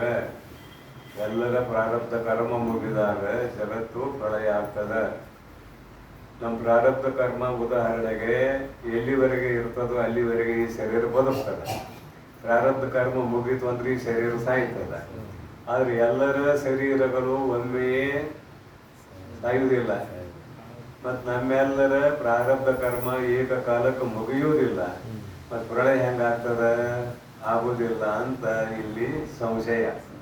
ಅದಕ್ಕೆ ಉತ್ತರ ಏನು ಅಂತ ಕೇಳಿದ್ರೆ, ಪ್ರಾರಬ್ಧ ಕರ್ಮ ಇರುವುದು ಸ್ಥೂಲ ಶರೀರದಲ್ಲಿ ಅಲ್ಲ, ಸೂಕ್ಷ್ಮ ಶರೀರದಲ್ಲಿ. ನಾವು ಗಳಿಸಿದ ಪುಣ್ಯ ಪಾಪ ಮೊದಲಾದ ಈ ಎರಡು ಪದಾರ್ಥಗಳಿದಾವಲ್ಲ, ಇವೆರಡೂ ಸೂಕ್ಷ್ಮ ಶರೀರದಲ್ಲಿ ಇರ್ತಾವಲ್ಲದೆ ಸ್ಥೂಲ ಶರೀರದಲ್ಲಿ ಇರುವುದಿಲ್ಲ. ಆ ಸೂಕ್ಷ್ಮ ಶರೀರದಲ್ಲಿ ಇರುವಂತಹ ಈ ಪುಣ್ಯ ಪಾಪ ಕರ್ಮಗಳಲ್ಲಿ ಸಮಾನವಾಗಿ ಫಲವನ್ನು ಕೊಡುವುದಕ್ಕೆ ಆರಂಭವಾದಾಗ, ಒಂದು ಪುಣ್ಯ ಒಂದು ಪಾಪ ಅವು ಸಮಾನವಾಗಿರಬೇಕು. ಆರಂಭ ಆದಾಗ ಮಾನವ ಶರೀರ ಬರ್ತದಂತ ಒಪ್ಪಿದ್ದೇವೆ. ಹಾಗಾದ್ರೆ ಪ್ರಾರಬ್ಧ ಕರ್ಮ ಎಲ್ಲಿ ಇರ್ತದೆ ಅಂತ ಕೇಳಿದ್ರೆ ಸೂಕ್ಷ್ಮ ಶರೀರದಲ್ಲಿ ಇರ್ತದೆ. ಈ ಜಾಗೃತ ಪ್ರಪಂಚದ ಪದಾರ್ಥಕ್ಕೆ ಬರೀ, ಸ್ಥೂಲ ಶರೀರಕ್ಕೆ ಬರೀ. ಈ ಸ್ಥೂಲ ಶರೀರದಲ್ಲಿ ಏನಾಗೈತೆ ಅಂತ ಕೇಳಿದ್ರೆ, ಎಲ್ಲವೂ ಪಂಚಭೂತಗಳಿಂದ ಹುಟ್ಟಿದೆ ಅಂತ ಮೊದಲು ಹೇಳಿಯಾಗೈತಿ. ಹಾಗಾದ್ರೆ ಪರಮಾತ್ಮನಲ್ಲಿ ಸರ್ವಜ್ಞತ್ವಾದಿ ಗುಣಗಳು ಹೇಗೆ ಬಂದವು, ನಮ್ಮಲ್ಲಿ ಯಾಕೆ ಬರಲಿಲ್ಲ ಅಂತ ಸಂಶಯ ಬಂದರೆ, ಪರಮಾತ್ಮನಿಗೆ ಮಾಯಾ ಉಪಾಧಿಯಾಗಿದೆ, ಅವನಲ್ಲಿ ಸರ್ವಜ್ಞತ್ವಾದಿ ಗುಣಗಳು ಬಂದವು. ನಮ್ಮಲ್ಲಿ ಯಾಕೆ ಬರಲಿಲ್ಲ ಸರ್ವಜ್ಞತ್ವಾದಿ ಗುಣಗಳು ಅಂದರೆ, ನಮ್ಮ ಉಪಾಧಿ ಚಿಕ್ಕದಾಗಿದೆ, ಸರ್ವಜ್ಞತ್ವಾದಿ ಗುಣಗಳು ಬರಲಿಲ್ಲ. ದೃಷ್ಟಾಂತ ಕೊಟ್ಟಾರ ಅದಕ್ಕೆಲ್ಲ. ಒಂದು ಕೊಡದಾಗಿರುವ ನೀರು ನೀರೇ, ಬಾವಿಯಲ್ಲಿರುವ ನೀರು ನೀರೇ, ನದಿಯಲ್ಲಿರುವ ನೀರು ನೀರೇ. ಕೊಡದಾಗಿನ ನೀರ ಬೇರೆ, ಬಾವಿಯಲ್ಲಿರುವ ನೀರ ಬೇರೆ. ಬಾವಿಯಲ್ಲಿರುವ ನೀರಿನಲ್ಲಿ ಈಜಾಡಕ್ಕೆ ಬರ್ತದ, ನದಿಯಲ್ಲಿರುವ ನೀರಿನಲ್ಲಿ ಈಜಾಡಕ್ಕೆ ಬರ್ತದ. ಕೊಡದೊಳಗೆ ಇರುವ ನೀರಿನಲ್ಲಿ ಈಜಾಡಕ್ಕೆ ಹೋಗ್ರಿ ಬರ್ತದೆ ಅನ್ನೋದು ಬರೋದಿಲ್ಲ. ಅದು ನೀರು, ಇದು ನೀರು, ಪರಂತು ಉಪಾಧಿ ಭಿನ್ನ ಭಿನ್ನ. ಬಾವಿಯ ಉಪಾಧಿ ದೊಡ್ಡದು, ಕೊಡದ ಉಪಾಧಿಗಿಂತಲೂ. ಅದಕ್ಕಿಂತಲೂ ದೊಡ್ಡದು ನದಿ ಉಪಾಧಿ, ಅದಕ್ಕಿಂತಲೂ ದೊಡ್ಡದು ಸಮುದ್ರದ ಉಪಾಧಿ. ನೀವು ಎಲ್ಲಿಯಾರ ತಗೊಳ್ರಿ, ಯಾವ್ದಾರ ತಗೊಳ್ರಿ. ಆದ್ರೆ ಜೀವಾತ್ಮನಲ್ಲಿ ಕಿಂಚಿತ್ವ, ಇವು ತಿಳುವಳಿಕೆ ಇದ್ದಾನ, ಇಲ್ಲ ಅಂತ ಅಲ್ಲ, ಸ್ವಲ್ಪ ತಿಳ್ತಾನೆ. ಪರಮಾತ್ಮ ಸರ್ವಜ್ಞತ್ವ ಅವನಲ್ಲಿ ಇದೆ ಅಂತ ಯಾಕೆ ಹೇಳ್ತಾರೋ, ಪರಮಾತ್ಮನಲ್ಲಿ ಸರ್ವಜ್ಞತ್ವ ಇದೆ ಅಂತ ಯಾಕೆ ಹೇಳ್ತಾರೋ ಅಂದ್ರೆ, ಈ ಜಗತ್ತನ್ನು ಹೇಗೆ ನಿರ್ಮಾಣ ಮಾಡಬೇಕೆಂಬುವ ತಿಳುವಳಿಕೆ ಇಲ್ಲ. ಹೌದಪ್ಪ, ಈ ಜಗತ್ತನ್ನು ಹೇಗೆ ನಿರ್ಮಾಣ ಮಾಡಬೇಕೆಂಬುವ ತಿಳುವಳಿಕೆ ಇಲ್ಲ ಅಂದೆಲ್ಲ. ತಿಳುವಳಿಕೆ ಇಲ್ಲ ಅಂದ್ರೆ ಎಲ್ಲ ಜೀವಿಗಳ ಕರ್ಮಗಳನ್ನು ಅರ್ತಿರ್ಬೇಕವು, ಎಲ್ಲ ಜೀವಿಗಳ ಕರ್ಮನ್ನ ಅರ್ತಿರ್ಬೇಕವು. ಮತ್ತು ಅವ ಹೆಂಗೆ ಅರಿತಾನು, ಸಗುಣ ಬ್ರಹ್ಮ ಅಂತ ಕರಿತೀರಿ. ಜಗತ್ತಿನ ಉತ್ಪತ್ತಿಗೆ ಸಗುಣ ಬ್ರಹ್ಮ ಕಾರಣ ಅಂತ ಕರಿತೀರಿ. ಅವನು ಹೆಂಗೆ ಅರಿತಾನು ಅಂತ ನಿಮಗೆ ಯಾರ್ಯಾರ ಸಂಶಯ ಬಂದರೆ, ಆ ಪರಮಾತ್ಮ ಹಿರಣ್ಯ ಗರ್ಭ ರೂಪದಿಂದ ಎಲ್ಲ ಸೂಕ್ಷ್ಮ ಶರೀರಗಳ ಅಭಿಮಾನಿಯಾಗಿದ್ದಾನೆ. ಎಲ್ಲ ಸೂಕ್ಷ್ಮ ಶರೀರಗಳ ಅಭಿಮಾನಿ. ನಿಮ್ಮ ನಿಮ್ಮ ಮನ ಬುದ್ಧಿ ಚಿತ್ತು ಅಹಂಕಾರ ಅಂತ ಏನಿದೆಯಲ್ಲ, ಪ್ರಾಣ ಅಪಾನ ಉದಾನ ವ್ಯಾನ ಸಮಾನ ಅವನ್ನೆಲ್ಲ ತಗೊಳ್ರಿ. ಒಟ್ಟು 19 ತತ್ವ. ಅದರಲ್ಲಿ ಅಭಿಮಾನ ಪಟ್ಟವ, ಸಮಷ್ಟಿ ಅಭಿಮಾನ ಪಟ್ಟವ ಯಾರು ಅಂತ ಕೇಳಿದ್ರೆ, ಹಿರಣ್ಯ ಗರ್ಭ ಬ್ರಹ್ಮ ಅಂತ ಕರಿತೇವೆ, ಪ್ರಜಾಪತಿ ಬ್ರಹ್ಮ ಅಂತ ಕರಿತೇವೆ, ಸಗುಣ ಬ್ರಹ್ಮ ಅಂತ ಕರಿತೇವೆ. ಹಿರಣ್ಯ ಗರ್ಭರ ಅನ್ರಿ, ಪ್ರಜಾಪತಿಯರ ಅನ್ರಿ, ಸಗುಣ ಬ್ರಹ್ಮರ ಅನ್ರಿ, ನೀವೇನಂತೀರಿ ಅನ್ರಿ. ಅವನು ನಮ್ಮ ಮನಸ್ಸಿಗೆ ಮನಸ್ಸಾಗಿರೋದ್ರಿಂದ ಎಲ್ಲವನ್ನು ಅರಿತಾನೆ. ಇನ್ನು ಪ್ರಳಯ ಆಗೋದು ಯಾವಾಗ, ಅದೊಂದು ಮಾತು ಹೇಳಿಬಿಡ್ತೇನೆ. ಆ ಹಿರಣ್ಯ ಗರ್ಭನ ಆಯುಷ್ಯ, ಅವಾಗ ಆಯುಷ್ಯ ಐತಿ. ಭಗವದ್ಗೀತೆ 8ನೇ ಅಧ್ಯಾಯ ಹೋದ್ರೆ ಗೊತ್ತಾಗತ್ತೆ. ಹಿರಣ್ಯ ಗರ್ಭನ ಆಯುಷ್ಯ ಎಂದು ಮುಗಿತದ ಅಂದ್ರೆ ಪ್ರಳಯ.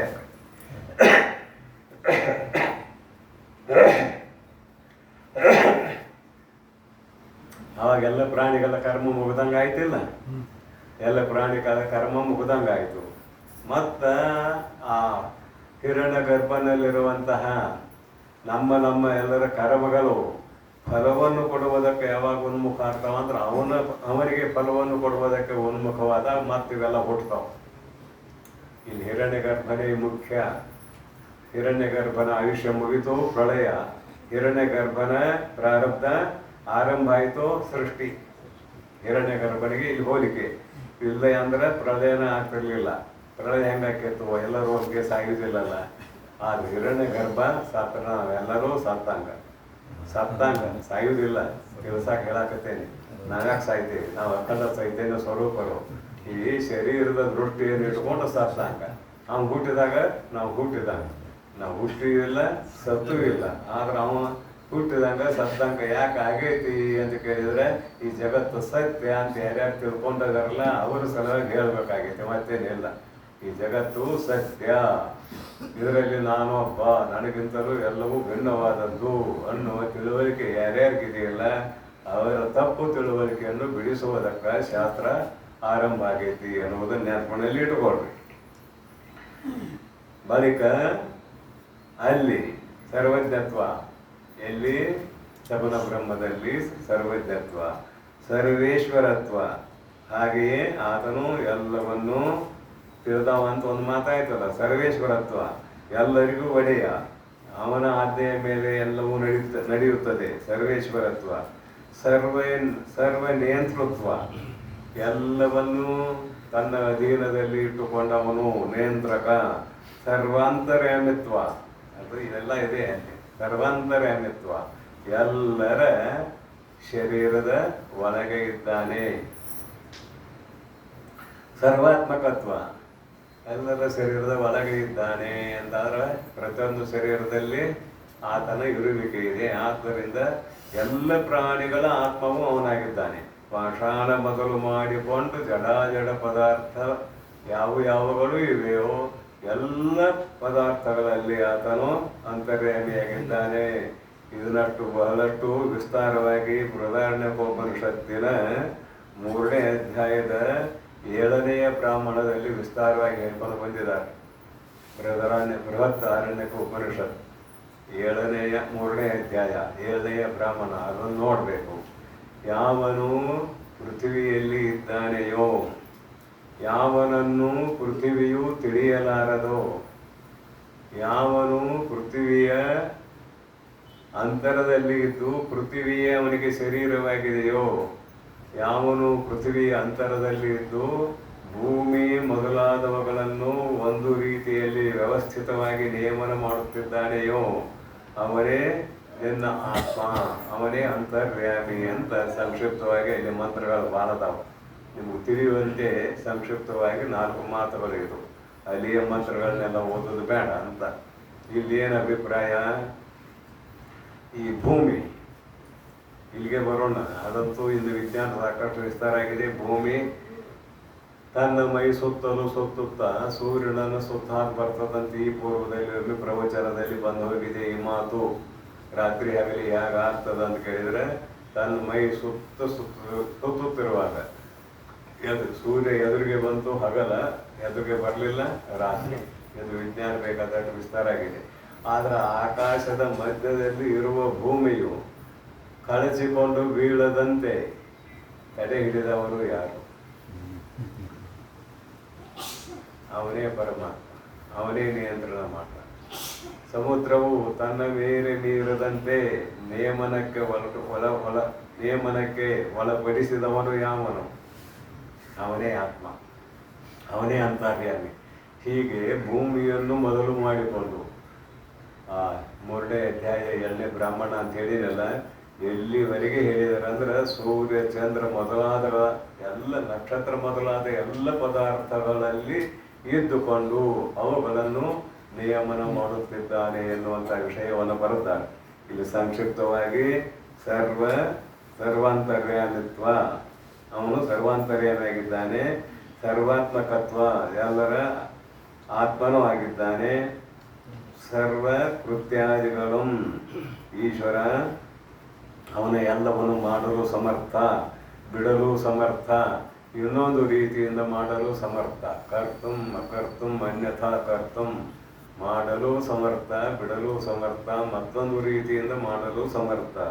ಈಶ್ವರನ ಮುಖ್ಯ ಗುಣಗಳಾಗಿಯೂ, ಇವು ಈಶ್ವರನ ಮುಖ್ಯ ಗುಣಗಳು ಆಗಿಯೂ, ಅದರ ಜೊತೆಗೆ ಜಗತ್ಕರ್ತೃತ್ವ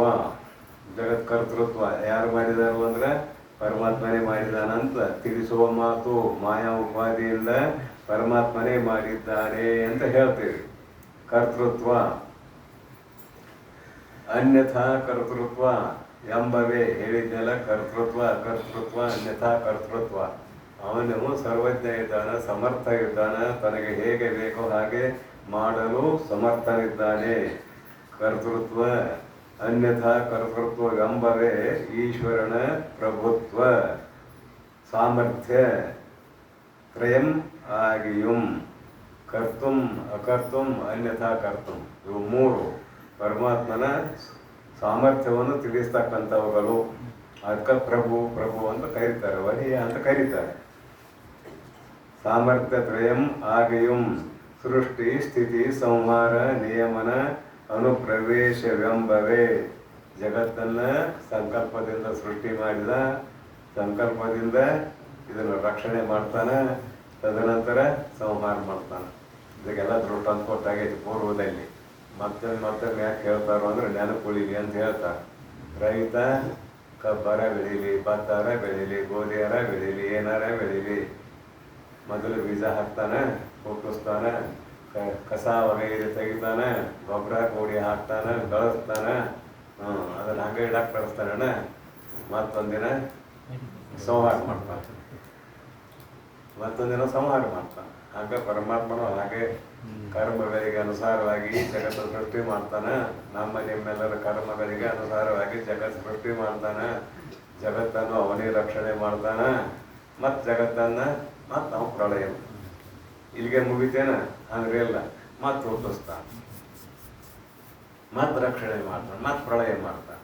ಮತ್ತೆ ಯಾವಾಗ ಮುಗಿತೈತೋ ಅಂದ್ರೆ ಯಾವಾಗ ಸಾಧಕನು ಉತ್ತಮ ಜಿಜ್ಞಾಸುವಾಗಿ ತನ್ನನ್ನು ತಾನು ತಿಳಿದುಕೊಳ್ಳುವ ಮಾರ್ಗಕ್ಕೆ ಬಂದು ಗುರುಪುತ್ರನಾಗಿ ಆಪ್ತ ಅಂಗ ಸ್ಥಾನ ಸದ್ಭಾವಾದಿ ಸೇವೆಗಳಲ್ಲಿ ತನ್ನನ್ನು ತೊಡಗಿಸಿಕೊಂಡು ಮುಖ್ಯವಾಗಿ ನನ್ನನ್ನು ನಾನು ತಿಳಿಯಲೇಬೇಕು ಅನ್ನುವ ದೃಢವಾದ ಇಚ್ಛೆಯಿಂದ ಯಾವನು ಗುರುಪುತ್ರನಾಗಿ ತನ್ನ ಸ್ವರೂಪದ ಸಾಕ್ಷಾತ್ಕಾರ ಮಾಡಿಕೊಂಡಿದ್ದಾನೆಯೋ ಆಗ ಪರಮಾತ್ಮ ತನ್ನಲ್ಲಿ ಕೂಡಿಸಿಕೊಳ್ಳುತ್ತಾನೆ. ತಿಳಿಸುವ ಮಾತು ಕೂಡಿಸಿಕೊಳ್ಳುವುದಿಲ್ಲ, ಬಿಡುವುದೂ ಇಲ್ಲ. ಇಲ್ಲಿ ಕೂಡಿಸಿಕೊಳ್ಳೋದು ಏನು ಬಂತ, ಯಾವುದು ಅಲ್ಲದ ನೇತಿಗಳಿಯುವುದಷ್ಟೇ ಐತೆ ಅಲ್ಲಿ. ಆದರೆ ಕೂಡಿಸಿಕೊಳ್ಳುತ್ತಾನೆ ಅಂತ ತಿಳಿಸುವಂಥ ಮಾತು.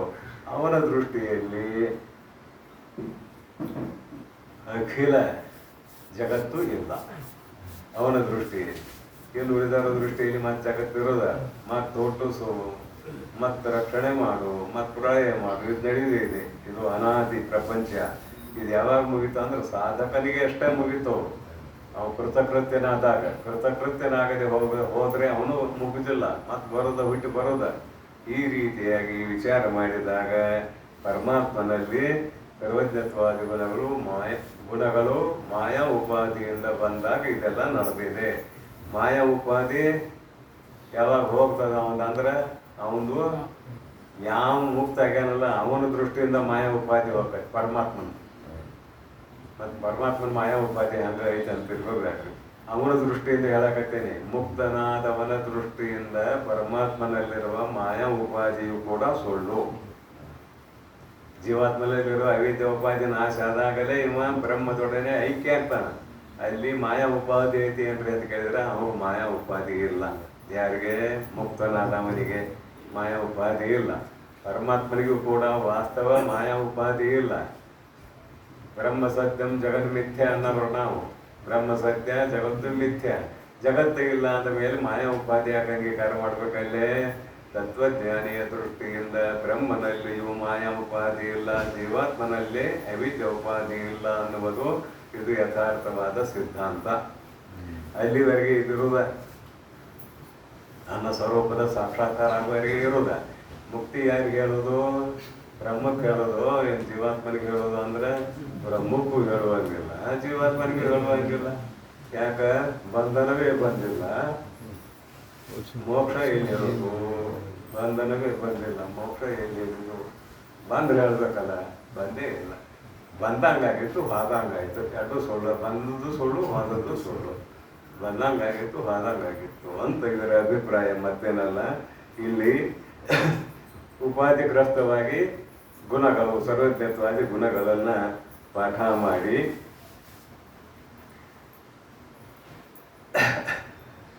ಶಿವಾಯಮ್ಮ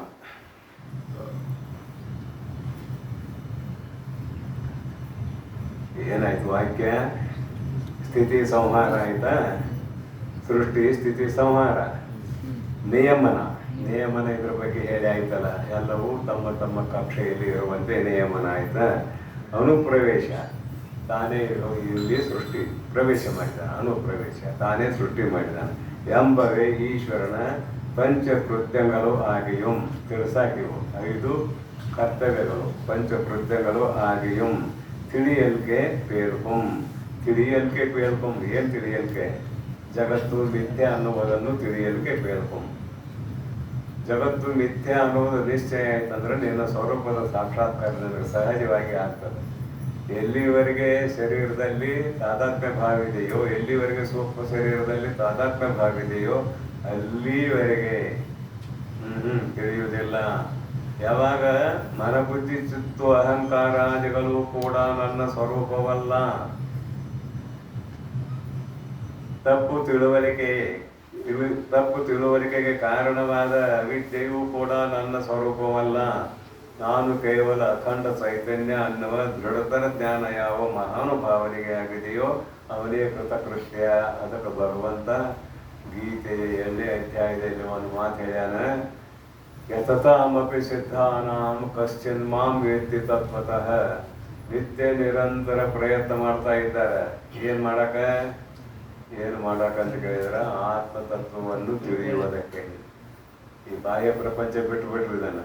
ಏನು ಮಾಡಕಂದ್ರೆ ಬಾಹ್ಯ ಪ್ರಪಂಚದಲ್ಲಿ ಮಾಡುವುದಿದೆ, ಬಾಲ್ ಮಾಡೋದಿದೆ ಅಂದ್ರೆ ನಿಮಗೆಲ್ಲ ಗೊತ್ತಿರುವಂಥದ್ದಲ್ಲ. ಬಾಲ್ ಮಾಡೋದಿದೆ, ಅದೆಲ್ಲ ಇಲ್ಲ. ಆತ್ಮತತ್ವವನ್ನು ತಿಳುವಳಿಕೆ ಮಾರ್ಗದಲ್ಲಿ ಬಹಳಷ್ಟು ಮಾಡುವುದು ಏನಿದೆಯಪ್ಪ ಅಂತ ಕೇಳಿದ್ರೆ, ನಿನ್ನ ಮನ ಬುದ್ಧಿಯಾದಿಗಳನ್ನು ನಿನ್ನ ಇಂದ್ರಿಯಗಳನ್ನು ನಿನ್ನೊಳಗೆ ಎಳೆದುಕೊಂಡು ನಾನು ಯಾರು ಅನ್ನುವ ಮುಖ್ಯ ಪ್ರಶ್ನೆ ಮಾಡಿಕೊಂಡು ಆ ಪ್ರಶ್ನೆಗೆ ಅರ್ಥವನ್ನು ಕಂಡುಕೊಳ್ಳುವುದಕ್ಕಾಗಿ ಮಾಡುವ ಪ್ರಯತ್ನವೇ ನಿಮ್ಮೆಲ್ಲರ ಕರ್ತವ್ಯ ಅನ್ನುವುದನ್ನು ಇಲ್ಲಿ ಬರೆಯಕೂಡದು ಅಂತ ಇದರ ಅಭಿಪ್ರಾಯ. ಇಲ್ಲಿ ಈಶ್ವರ ಕೃತ್ಯಕ್ಕೆ ದೃಷ್ಟಾಂತ ಅಂತ ಮುಂದಿನ ಅಂಕಿ ನೋಡ್ರಿ. ಮುಂದಿನ ಅಂಕಿ ನೋಡ್ರಿ, ಈಶ್ವರನ ಕರ್ತವ್ಯಕ್ಕೆ ದೃಷ್ಟಾಂತ. ಬಳಿಕ ನಿರ್ವಿಕಾರದಿಂದ ದ್ವಿತೀಯ ಬ್ರಹ್ಮ ಸ್ವರೂಪನಾದ ಈಶ್ವರನಲ್ಲಿ ಸೃಷ್ಟ್ಯಾದಿ ಬಹುಕೃತ್ಯವೆಂತೂ ಘಟಿಸವು ಎಂದೊಡೆ ಹೇಗೆ ಸೂರ್ಯನು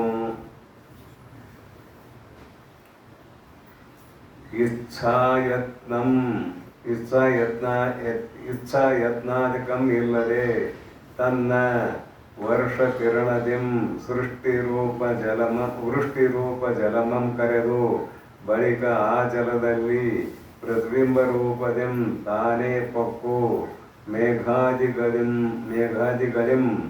ಜಲ ಪ್ರತಿಬಿಂಬಂ ಮರೆಸಿ ಹಿಮಕಿರಣಾದಿಗಳಿಂದ ಆ ಜಲ ಪ್ರತಿಬಿಂಬಮಂ ತಡೆದು ಉಷ್ಣ ಕಿರಣದಿಂದ ಆ ಜಲಮಂ ಬೀರ್ದು ಬಳಿಕ ಪ್ರತಿಬಿಂಬವಂ ತನ್ನೊಡಗೂಡಿಕೊಳ್ಳುತ್ತಿರ್ಪನೋ ಹಾಗೆ ಮಹೇಶ್ವರನು ತನ್ನ ಮಾಯಾಶಕ್ತಿಯೊಡನೆ ಚಿತ್ಪ್ರಧಾನತ್ವದಂ ನಿಮಿತ್ತ ಕಾರಣವಾಗಿ ಜಡ ಪ್ರಧಾನತ್ವದಂ ಉಪಾದಾನ ಕಾರಣಂ ಎಂದು ಎನಿಸಿ ಬುದ್ಧ್ಯಾದಿ ಕಾರ್ಯಮಂ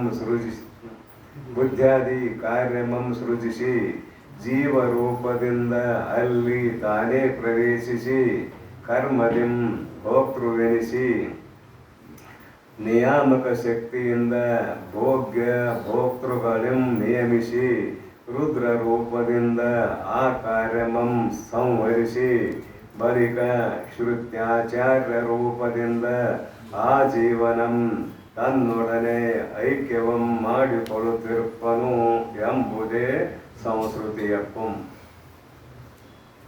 ಬಳಿಕ ನಂತರ ಸೃಷ್ಟಿ ಸ್ಥಿತಿ ಪ್ರಳಯದ ಆಯ್ತಲೇನೋ ಸೃಷ್ಟಿ ಸ್ಥಿತಿ ಪ್ರಳಯ ಈ ಸೃಷ್ಟಿ ಸ್ಥಿತಿ ಪ್ರಳಯದ ವಿಷಯವನ್ನೇ ಮುಂದಿನ ಹೆಡ್ಡಿಗೆದಲ್ಲಿ ತಿಳಿಸುತ್ತಾ ಏನಂತ ನೋಡ್ರಿ. ನಿರ್ವಿಕಾರದಿಂದ ಆತ್ಮ ಹೇಗಿದಾನಂದ್ರೆ ಯಾವ ವಿಕಾರವನ್ನು ಹೊಂದುವವನು ಅಲ್ಲ. ಅದ್ವಿತೀಯ ಅಂದ್ರೆ ಏನು? ಕೇವಲ ಒಬ್ಬನೇ ಇದ್ದಾನೆ. ಅದ್ವಿತೀಯ ಬ್ರಹ್ಮ ಸ್ವರೂಪನೂ ಆದ ಈಶ್ವರನಲ್ಲಿ, ಬ್ರಹ್ಮ ಸ್ವರೂಪನೇ ಆಗಿರುವಂತಹ ಈಶ್ವರನಲ್ಲಿ, ಒಂದು ಈಶ್ವರ ಅಂತ ಹಾಕಿದ್ರು ಯಾಕೆ ಈಶ್ವರ ಅಂತ ಯಾಕಂದ್ರು ಮಾಯ ಉಪಾಧಿಯಿಂದ ಕೂಡಿಕೊಂಡದ್ದಕ್ಕೆ ಈಶ್ವರ ಅಂದರು. ಅವನೇ ಎಲ್ಲವನ್ನು ನಿಯಮನಕ್ಕೆ ಒಳಪಡಿಸುವವನು. ಉಪಾಧಿ ಈಶ್ವರನಲ್ಲಿ, ಬ್ರಹ್ಮ ಸ್ವರೂಪನಾದ ಈಶ್ವರನಲ್ಲಿ ಸೃಷ್ಟ್ಯಾದಿ ಬಹುಕೃತ್ಯವು ಎಂದು ಸಗುಣ ಬ್ರಹ್ಮಕ್ಕೂ ನಿರ್ಗುಣ ಬ್ರಹ್ಮಕ್ಕೂ ಭೇದ ಇಲ್ಲ ಅಂತ ಈ ಪೂರ್ವದಲ್ಲಿ ಹೇಳಿಯಾಗಿದೆ. ಸಗುಣ ಬ್ರಹ್ಮಕ್ಕೂ ನಿರ್ಗುಣ ಬ್ರಹ್ಮಕ್ಕೂ ಭೇದ ಇಲ್ಲ. ಆದರೂ ಉಪಾಧಿ ಇರುವಾಗ ವ್ಯವಹಾರಕ್ಕೆ ಬರ್ತದ, ಉಪಾಧಿ ಇಲ್ಲದೆ ಇರುವಾಗ ವ್ಯವಹಾರಕ್ಕೆ ಬರುವುದಿಲ್ಲ. ಇಷ್ಟೇ ಅದರ ಅಭಿಪ್ರಾಯ. ಸೃಷ್ಟ್ಯಾದಿ ಬಾಹ್ಯ ಕೃತ್ಯವು ಎಂದು ಘಟಿಸುವುದು ಎಂದೊಡೆ ಪರಮಾತ್ಮ ನಿರ್ಗುಣ. ಕೆಲವನ ಅಭಿಪ್ರಾಯ ನಿರ್ಗುಣ ನಿರಾಕಾರ ಹೀಗೆ ಇರುವಂತಹ ಪರಮಾತ್ಮನಿಂದ ಈ ಬಹುಕೃತ್ಯವು ಸೃಷ್ಟಿಯಾದಿ ಬಹುಕೃತ್ಯ, ಸೃಷ್ಟಿ ಸ್ಥಿತಿ ಪ್ರಳಯ ಎಂಬುವ ಈ ಕೃತ್ಯಗಳು ಎಂತು ಘಟಿಸುವುದು, ಇದು ಹೇಗೆ ಉಂಟಾಗುತ್ತದೆ ಎಂದೊಡೆ ಸೂರ್ಯನು ತಿಳಿಯುವುದಕ್ಕಾಗಿ ಜಗತ್ತಿನ ಪದಾರ್ಥಗಳಲ್ಲಿ ಇರುವುದನ್ನು ಒಂದನ್ನು ದೃಷ್ಟಾಂತ ಮಾಡಿ ಹೇಳ್ಬೇಕು ನಾವು. ಮತ್ತಿಲ್ಲ ಅಂದ್ರೆ ದೃಷ್ಟಾಂತ ಮಾಡಕ್ಕೆ ಬರುವುದಿಲ್ಲ. ಸೂರ್ಯನು ಇಚ್ಛಾ ಯಜ್ಞಾಧಿಕಂ ಇಲ್ಲದೆ, ಇಚ್ಛಾ ಯತ್ನಾಧಿಕಂ ಇಲ್ಲದೆ ಸೂರ್ಯ ನಿಮ್ಗೆ 7ರಿಂದ ಇಲ್ಲ. ಸೂರ್ಯನ ಸನ್ನಿಧಾನದಲ್ಲಿ ಮಳೆ ಬೆಳೆ ಎಲ್ಲ ಆಗ್ತಾ ಇದೆ. ಇಲ್ಲಿ ಬರ್ತಾರೆ ನೆಚ್ಕೊಂಡ್ರು. ಸೂರ್ಯನ ಸನ್ನಿಧಾನದಲ್ಲಿ ಬೇಸಿಗೆ ಕಾಲ, ಮಳೆಗಾಲ, ಚಳಿಗಾಲ ಯಾರ ಆಧಾರದಲ್ಲಿ ಲೆಕ್ಕತ್ತಿದ್ದು? ಬೇಸಿಗೆ, ಮಳೆ, ಚಳಿ ಯಾವ ಆಧಾರದಲ್ಲಿ ಆಗ್ತದೆ? ಸೂರ್ಯನ ಸನ್ನಿಧಾನದಲ್ಲಿ ಆಗ್ತದೆ. ಸೂರ್ಯನ ಸನ್ನಿಧಾನದಲ್ಲಿ ಎಲ್ಲಕ್ಕೂ ನಿರ್ಗುಣ ಬ್ರಹ್ಮ ಸನ್ನಿಧಾನ ಬೇರೆ ಅದು. ಎಲ್ಲಕ್ಕೂ ನಿರ್ಗುಣ ಬ್ರಹ್ಮ ಸನ್ನಿಧಾನ. ಆದ್ರೆ ಮುಂದೆ ಒಂದು ದೃಷ್ಟಾಂತ ಕೊಡಬೇಕು. ದೃಷ್ಟಾಂತ ಕೊಡುವಾಗ ಅದರಾಗಿಂದ ಒಂದು ತೊಗೊಂಡು ದೃಷ್ಟಾಂತ ಕೊಡೋದು. ಮೊನ್ನೆ ಹೇಳಿದ್ದೇನೆ, ಉಷ್ಟ್ರ ಕಷ್ಟ ನ್ಯಾಯ ಅಂತ ಹೇಳಿದ್ದೇನೆ. ಮೊನ್ನೆ ಒಂಟಿ ಮೇಲೆ ಕಟ್ಟಿಗೆ ಹಿಡ್ಕೊಂಡು ಹೊಂಟಿದ್ದ. ಅದು ನಿಧಾನವಾಗಿ ನಡೆಯಾಕಿತ್ತು. ಒಂದು ಕಟ್ಟಿಗೆ ತೊಗೊಂಡು ಹೊಡದ. ಅದ್ರ ಮೇಲೆ ಹಿಡಿದ ಕಟ್ಟಿಗೆ ಅದ್ರಾಗಿಂದ ಒಂದು ತೊಗೊಂಡು ಹೊಡದ. ಹಂಗೆ ಜಗತ್ತು ಸೃಷ್ಟಿ ಮಾಡಿದಾನೆ ಪರಮಾತ್ಮ. ಸೂರ್ಯ, ಚಂದ್ರ, ನಕ್ಷತ್ರ ಇವನ್ನ ತೊಗೊಂಡು ದೃಷ್ಟಾಂತ ಮಾಡೋದು ನಾವು. ಇವನ್ನ ಬಿಟ್ಟು ದೃಷ್ಟಾಂತ ಮಾಡಕ್ ಬರ್ತದೆ ಏನಂದ್ರೆ ಅದು ದೃಷ್ಟಾಂತ ಮಾಡಕ್ ಬರೋದಿಲ್ಲ. ಅದಕ್ಕಾಗಿ ಸೂರ್ಯನ ಸನ್ನಿಧಾನದಲ್ಲಿ, ಸೂರ್ಯೋದಯ ಆಯ್ತಲ್ಲೋ ಸನ್ನಿಧಾನದಲ್ಲಿ ಏನಂದ್ರೆ ಅವ ಇಚ್ಛಾ ಯತ್ನ ಏನಾದ್ರು ಮಾಡಿದಾನೆ ಏನಂತ ಕೇಳಿದ್ರೆ ಇಚ್ಛಾನು ಮಾಡಿಲ್ಲ, 7ರಂತ ನಮಗೆ ಹೇಳಿಯೂ ಇಲ್ಲ. ಯತ್ನಾಧಿಕಮಿಲ್ಲದೆ ತನ್ನ ವರ್ಷ ಕಿರಣದಿಂ, ತನ್ನ ಮಳೆಯ ಕಿರಣದಿಂದ, ಮಳೆ ಸುರಿಸುವಂಥ ಕಿರಣ ಮಳೆಗಾಲದಾಗ ತನ್ನ ವರ್ಷ ಕಿರಣದಿಂ ವೃಷ್ಟಿ ರೂಪ ಜಲಮಂ ಕರೆದು, ವೃಷ್ಟಿ ರೂಪ ಜಲಮಂ ಮಳೆ ರೂಪದ ನೀರನ್ನು ಭೂಮಿಗೆ ಬೀಳಿಸಿ ಬಳಿಕ ಆ ಜಲದಲ್ಲಿ ಪ್ರತಿಬಿಂಬ ರೂಪದಿಂದ ತಾನೇ ಪಕ್ಕು, ಆ ನೀರಿನಲ್ಲಿ ಮತ್ತು ತಾನೇ ಪ್ರತಿಬಿಂಬ ರೂಪದಿಂದ ಪ್ರವೇಶ ಮಾಡಿ ಮೇಘಾದಿಗಳಿಂದ ಮೇಘ, ಮಂಜು, ಮುಸುಕು ಮೊದಲಾದವುಗಳಿಂದ ಜಲ ಪ್ರತಿಬಿಂಬ ಮರೆಸಿ ಸೂರ್ಯ ನಡಕ್ ಮೋಡ್ ಬಂತು ಅಂದ್ರೆ ಮರಿ ಅರ್ಥನ ಇಲ್ಲಿ ಜಲದಲ್ಲಿ ಬಿದ್ದಿರುವಂತಹ ಪ್ರತಿಬಿಂಬ ಕಾಣ್ತದೆ ಏನಂದ್ರೆ ಕಾಣುವುದಿಲ್ಲ. ಮರಸಿ ಹಿಮಕಿರಣಾದಿಗಳಿಂದ, ಅದರ ಮೇಘ, ಹಿಮ ಮೊದಲಾದ ಕಿರಣಗಳಿಂದ ಆ ಜಲ ಪ್ರತಿಬಿಂಬಮಂ ತಡೆದು, ಆ ಪ್ರತಿಬಿಂಬಕ್ಕೆ ಅಡ್ಡಗೋಡಿ ಬಂದಿದ್ದು ತಡೆ ಹಿಡಿದು ಉಷ್ಣ ಕಿರಣದಿಂದ ಮುಂದೆ ಬೇಸಿಗೆಗಾಲ ಬಂತು, ಚಳಿಗಾಲ ಬಂತು, ಮಳೆಗಾಲ ಬಂತು. ಮಳೆಗಾಲ ಮೋಡ ಮುಸಕಾಯಿತು. ಚಳಿಗಾಲದಲ್ಲಿ ಹಿಮಕಿರಣದಿಂದ ಮಂಜು ಮೊದಲಾದವುಗಳು ಬೀಳ್ತಾವೆ. ಅದು ಕೂಡ ಸೂರ್ಯನ ಪ್ರತಿಬಿಂಬವನ್ನು ತಡೆ ಹಿಡಿತದೆ. ಒಂದು ವರ್ಷ ಬೇಸಿಗೆ ಕಾಲ ಬಂತು. ಉಷ್ಣ ಕಿರಣದಿಂದ ಆ ಜಲ ಮಂಪೀರ್ದು, ಉಷ್ಣ ಕಿರಣದಿಂದ ಆ ಜಲವನ್ನು ಮತ್ತೆ ತಾನೇ ಸ್ವೀಕಾರ ಮಾಡಿ, ಯಾರ? ಸೂರ್ಯ ತೀರ್ದು ಬಳಿಕ ಮತ್ತೆ ಪ್ರತಿಬಿಂಬವಂ ತನ್ನೊಡೆ ಗೂಡಿಸಿಕೊಳ್ಳುತ್ತಿರ್ಪನು. ಯಾವಾಗ ನೀರು ಎಳ್ಕೊಂಡ ಮೇಲೆ ಆವಾಗ ಅಲ್ಲಿ ಪ್ರತಿಬಿಂಬ ಏನಾಯಿತು? ತನ್ನ ಮೂಲ ಸ್ವರೂಪದಲ್ಲಿ ಹೋಗಿ ಪ್ರವೇಶ ಆಯಿತು. ತಿಳಿಸಾಕಿದ್ದಷ್ಟೇ, ಮತ್ತೇನಿಲ್ಲ. ಪ್ರವೇಶ ಆಯಿತು ತನ್ನೊಳಗೆ, ತನ್ನೊಡಗೂಡಿಸಿಕೊಳ್ಳುತ್ತಿರ್ಪನು. ಹಾಗೆ ಇದು ದೃಷ್ಟಾಂತ. ಇಷ್ಟೊತ್ತಿನವರೆಗೆ ದೃಷ್ಟಾಂತ ಇದು. ಸೂರ್ಯನ ದೃಷ್ಟಾಂತ ಕೊಟ್ಟರು. ಇನ್ನು ದ್ರಾಷ್ಟಾಂತಕ್ಕೆ ಹೇಳ್ತಾರೆ. ದಾಷ್ಟಾಂತಕ್ಕೆ ಏನು ಹೇಳ್ತಾರೆ ನೋಡೋಣ. ಮಹೇಶ್ವರನು ಪರಮಾತ್ಮನು ತನ್ನ ಮಾಯಾಶಕ್ತಿಯೊಡನೆ ಕೂಡಿಕೊಂಡು ಚಿತ್ ಪ್ರಧಾನತ್ವದಿಂ, ಇಲ್ಲಿ ಚೈತನ್ಯವೇ ಪ್ರಧಾನ, ಅದು ಪ್ರಧಾನತ್ವದಿಂದ ನಿಮಿತ್ತ ಕಾರಣನವಾಗಿ ಅವ ನಿಮಿತ್ತ ಕಾರಣ ಆಗ್ಯಾನ. ಕುಂಬಾರ ಹೆಂಗ ಘಟಕ ನಿಮಿತ್ತ ಕಾರಣ, ಹಾಗೆ ಇವನು ನಿಮಿತ್ತ ಕಾರಣನೂ ಆಗಿ ಜಡಪ್ರಧಾನ ಮಾಯೆಯಲ್ಲಿರುವ ಜಡಪ್ರಧಾನತ್ವದನ್ ಮಲ್ಲಿನ ಸತ್ವ ಮಾಯೆ ಜಡಪ್ರಧಾನತ್ವದನ್ ಉಪಾದಾನ ಕಾರಣಂ ಎಂದೆನಿಸಿ, ಈ ಜಗತ್ತಿಗೆ ಉಪಾದಾನ ಕಾರಣನೂ ಅವನ ಎಂದೆನಿಸಿ ಬುದ್ಧಿಯಾದಿ ಕಾರ್ಯಮಂ ಸೃಜಿಸಿ, ಬುದ್ಧಿ ಮನ ಚಿತ್ತು ಅಹಂಕಾರ ಮೊದಲು ಮಾಡಿಕೊಂಡು ಸೂಕ್ಷ್ಮ ಶರೀರ ಮೊದಲು ಮಾಡಿಕೊಂಡು ಎಲ್ಲವನ್ನು ಸೃಜಿಸಿ ಕಾರ್ಯಮಂ ಸುರಿಸಿ, ಈ ಕಾರ್ಯವನ್ನು ಹುಟ್ಟಿಸಿ ಜೀವರೂಪದಿಂದ ಅಲ್ಲಿ ತಾನೇ ಪ್ರವೇಶಿಸಿ, ಅವೆಲ್ಲ ಹುಟ್ಟಿಸ್ತಾ ಮತ್ತು ಜೀವರೂಪದಿಂದ ತಾನೇ ಪ್ರವೇಶ ಮಾಡಿದ. ಇದಕ್ಕೆಲ್ಲ ಶ್ರುತಿ ಪ್ರಮಾಣ ಸಾಕಷ್ಟು ಸಲ ಹೇಳಿ ಆಗೈತಿ. ತದೇವ ಅನುಪ್ರವೇಶ ಅನೇದ ಜೀವೇನ ಆತ್ಮನ ಅನುಪ್ರವೇಶ ನಾಮರೂಪೇ ವ್ಯಾಕರವಾಣಿ ಅಂತ ಛಾಂದೋಗ್ಯದ ಶ್ರುತಿ. ತತ್ವ ಸೃಷ್ಟ ತದೇವಾನುಪ್ರವಿಶತ್ ಅನ್ನೋದು ತೈತ್ತಿರಿ ಉಪನಿಷತ್ತಿನ ಶ್ರುತಿ. ಇವೆಲ್ಲವುಗಳ ಆಧಾರದಲ್ಲಿ ಜೀವರೂಪದಿಂದ ಪರಮಾತ್ಮನು ಪ್ರವೇಶಿಸಿದ್ದಾನೆ. ಎಲ್ಲರಲ್ಲೂ ಜೀವಿದೆ. ಜಡ ಪದಾರ್ಥಗಳನ್ನು ಬಿಡ್ರಿ, ಯಾಕಂದ್ರೆ ಅಲ್ಲಿ ಅಂತಃಕರಣ ಇಲ್ಲ.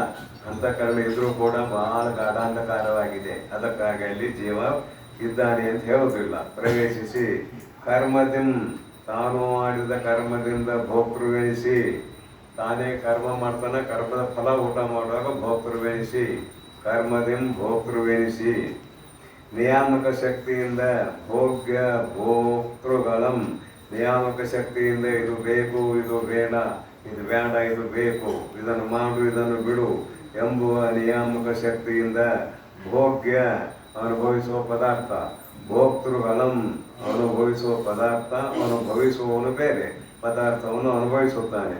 ನಿಯಮಿಸಿ ನಿಯಮನಕ್ಕೆ ಒಳಪಡಿಸಿ ರುದ್ರ ರೂಪದಿಂದ, ತಾನೇ ರುದ್ರ ರೂಪದಿಂದ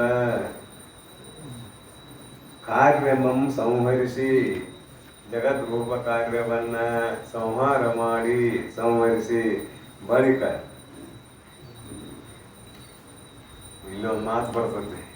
ಇದನ್ನು ಮೊದಲು ಬರೆದ್ರು, ಕಾರ್ಯರೂಪ ಪ್ರಪಂಚವನ್ನು ಸಂಹರಿಸಿ ಅಂತ ಒಂದು ಬರೆದ್ರು.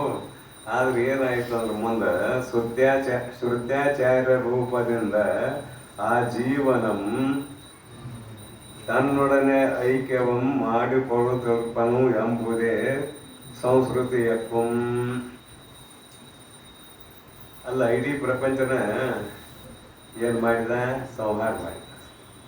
ಮತ್ತಿಲ್ಲಿ ಶ್ರುತಿ ಆಚಾರ್ಯರು ಎಲ್ಲಿ ಬಂದರು, ಗುರುಗಳು ಎಲ್ಲಿ ಬಂದರು, ಶಿಷ್ಯರು ಎಲ್ಲಿ ಬಂದರು ಅಂತ ಸಮಸ್ಯೆ ಬರ್ಲಿಕ್ಕೆ ಒಂದಿಟ್ಟು ಜಾಗ ಕೊಟ್ಟಾರೆ. ನಿಜಗೊಂಡ್ರು ಸ್ವಲ್ಪ ಜಾಗ ಕೊಟ್ಟಾರ ನಮಗೆ. ಆಯಿತು, ಸಂಸಾರದ ಸುದ್ದಿ ಹೇಳೇ ಆಯಿತು. ಇಲ್ಲಿ ಶ್ರುತಿ ಆಚಾರ್ಯರನ್ನು ತಗೊಂಡ್ರಲ್ಲ, ಅದರ ಮಜಾ ನೋಡ್ರಿ. ಬಳಿಕ ಸಂಹರಿಸಿ ಬಳಿಕ ಅಲ್ಲಿರುವ ಶಬ್ದಗಳು ಓದಕತ್ತಲ್ಲ, ಬೇರೆ ಏನು ಓದಕತ್ತಲ್ಲ. ಎಲ್ಲವನ್ನೂ ಇವರು ಸಂಹಾರ ಮಾಡಿದ್ರು ಅಂತ ಅಂದ್ರೆ ಇದರ ಅರ್ಥ ದಗ್ಧಪಟ ನ್ಯಾಯದಂತೆ. ಮಹಾಭಾರತ ಯುದ್ಧ ಸ್ವಲ್ಪ ನೆನಪು ಮಾಡಿಬಿಟ್ರಿ. ಅಶ್ವತ್ಥಾಮಾದಿಗಳು ಬಿಟ್ಟಿರುವ ಬಾಣದಿಂದ ಅರ್ಜುನನ ರಥ ಯಾವಾಗೋ ಸಂಹರಿಸಿ ಹೋಗಿತ್ತು, ಯಾವಾಗೋ ಸುಟ್ಟು ಹೋಗಿತ್ತು. ಶ್ರೀಕೃಷ್ಣ ಪರಮಾತ್ಮ ಏನು ಮಾಡಿದ ಅಂದ್ರೆ ಸಂಕಲ್ಪ ಮಾಡಿದ, ಯುದ್ಧ ಮುಗಿಯುವವರೆಗೆ ನೀನು ಹಾಗೆ ಇರತಕ್ಕದ್ದು ಅಂತ. ಪರಮಾತ್ಮನ ಆಜ್ಞೆಯ ಮೇರೆಗೆ ಅದು ರಥ ಹಾಗೆ ಇತ್ತು. 18ನೇ ದಿನಕ್ಕೆ ಯುದ್ಧ ಮುಗಿತು. ಹೇಳಿದ್ದೀನಲ್ಲ ಮೊದಲು, ಅರ್ಜುನಿಗೆ ಇಡಿ ಅಂತ, ಅರ್ಜುನಿಗೆ ಇಡಿ ಅಂತ ಹೇಳಿ. ಯಾಕಪ್ಪ ದಿನ ನೀನ ಮೊದಲು ಬಿತ್ತಿದ್ವಿ, ಇವತ್ತು ನನಗೆ ಯಾಕೆ ಇಡಿ ಅಂತೀಯ ಅಂತ ನಾವು ಓನರ್ ಅಲ್ಲ ಅರ್ಜುನ. ಇವ ರಥಿಕ, ಇವ ಸಾರ್ಥಿ. ಅದಕ್ಕೆ ದಿವಸ ಅಂದ ಪರಮಾತ್ಮ, ಈಗ 17 ದಿನ ನೀ ಹೇಳಿದಂಗೆ ನಾ ಕೇಳಿದೇನು, ಇಂದ ನಾ ಹೇಳಿದಾಗ ನೀ ಕೇಳುವ. ಸರಿ, ಮತ್ತೇನು ಇದ್ರ ಮಾತಾಡಲೆಲ್ಲ ಇಡೋದ. ಯಾವಾಗ ಕೃಷ್ಣ ಪರಮಾತ್ಮ ರಥ ಬಿಟ್ಟು ಇಡೋದ ಆಗಲೇ ಅದು ಬೂದಿಯಾಗಿ ಹೋಯಿತು. ಹಾಗೆ ಪರಮಾತ್ಮ ಸಂಕಲ್ಪದಿಂದ ಜಗತ್ತನ್ನು ಸೃಷ್ಟಿ ಮಾಡಿದ, ಜಗತ್ತದಿಂದ ರಕ್ಷಣೆ ಮಾಡಿದ, ಸಂಕಲ್ಪದಿಂದ ಸಂಹಾರ ಮಾಡಿದ. ಆದರೆ ಒಬ್ಬ ಶಿಷ್ಯ ಇದ್ದಾನಲ್ಲ, ಮತ್ತು ಅವನ ಗತಿ ಏನು? ಅವನ ಗತಿ ಏನು? ಮತ್ತು ಅವನು ಸಂಹಾರ ಆಯ್ತಾದ್ರೆ ಅವನು ಮುಕ್ತ ಆಗೋದು ಯಾವಾಗ? ನೀವು ಹೇಳಿದಂಗೆ ಸೃಷ್ಟಿ ಸ್ಥಿತಿ ಪ್ರಳಯ, ಸೃಷ್ಟಿ ಸ್ಥಿತಿ ಪ್ರಳಯ, ಮತ್ತು ಅವನ ಗತಿ ಏನು ಅಂತ ಇಲ್ಲಿ ಯಾರಿಗಾರ ಸಂಶಯ ಬಂದಿರಬಹುದು. ಅದಕ್ಕಂತ ನಿಲ್ಲಿಸ್ಕೊಂಡ್ರು ಬಳಿಕ ಅವನ ಸಂಕಲ್ಪದಿಂದ ಅವನೇ ಏನಾಗ್ತಾನಂತ ಹೇಳ್ತಾರೆ, ಅವನೇ ಉಪನಿಷತ್ತುಗಳ ರೂಪ. ಪರಮಾತ್ಮನೇ ಶ್ವಾಸೋಚ್ಛ್ವಾಸ ರೂಪದಿಂದ ಹೊರಗೆ ಹಾಕಿದಾನಂತ ಹೇಳಿದೇವಲ್ಲ, ಅದೇನಂದ್ರೆ ಅಭಿಪ್ರಾಯ ಸಹಜವಾಗಿ ವೇದಗಳನ್ನು ಉಚ್ಚರಿಸಿದ್ದಾನೆ ಅಂತ ಅದರ ಅಭಿಪ್ರಾಯ. ಆಮೇಲೆ ಅವನೇ ಆಚಾರ್ಯ, ಅವನೇ ಗುರು.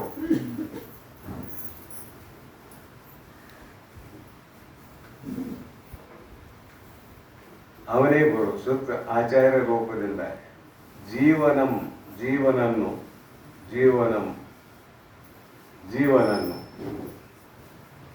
ಯಾವ ಉತ್ತಮ ಜಿಜ್ಞಾಸಕವಾದ ಜೀವನಂ ತನ್ನೊಡನೆ ಐಕ್ಯಂ ಮಾಡಿಕೊಳ್ಳುತ್ತಿರ್ಪನೆಂಬುದೇ ಸಂಸ್ಕೃತಿಯಕ್ಕಂ.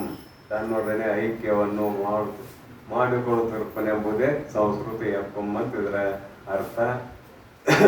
ಸಾಕ್ಷಾತ್ ಭರ್ಗೋ ನರಾಕೃತಿ ಅಂತ ಒಂದು ವಾಕ್ಯ ಇದೆ. ಸಾಕ್ಷಾತ್ ಭರ್ಗ ನರಾಕೃತಿ. ಆ ಪರಮಾತ್ಮನೇ ಗುರು ರೂಪದಿಂದ ತೆರೆಗೆ ಬಂದಿದ್ದಾನೆ. ಅವನೇ ತನ್ನ ಶಿಷ್ಯನನ್ನು ಬದುಕಿಸಿ ಅವನಿಗೆ ಶ್ರುತಿ ಹಾಗೂ ಆಚಾರ್ಯ ರೂಪದಿಂದ ಬೋಧಗೈದು ತತ್ವಜ್ಞಾನೋಪದೇಶವನ್ನು ಮಾಡಿ ತನ್ನ ಸ್ವರೂಪದಲ್ಲಿ ಕೂಡಿಸಿಕೊಂಡ ಅನ್ನುವುದು ಈ ಹೆಡ್ಡಿಂಗದ ಅಭಿಪ್ರಾಯ ಅಂತ ಹೇಳ್ತಾ, ಮತ್ತೆ ಮುಂದಿನ ಹೆಡ್ಡಿಂಗಿನಲ್ಲಿ ಏನು ವಿಷಯ ಬರ್ತದೋ ಅದನ್ನು ನೋಡೋಣ ಅಂತ ಹಾರೈಸಿ ಇಂದಿನ ಪ್ರವಚನಕ್ಕೆ ವಿಶ್ರಾಂತಿ. ಓಂ ತತ್ಸತ್ ಪರಬ್ರಹ್ಮಣೇ ನಮಃ.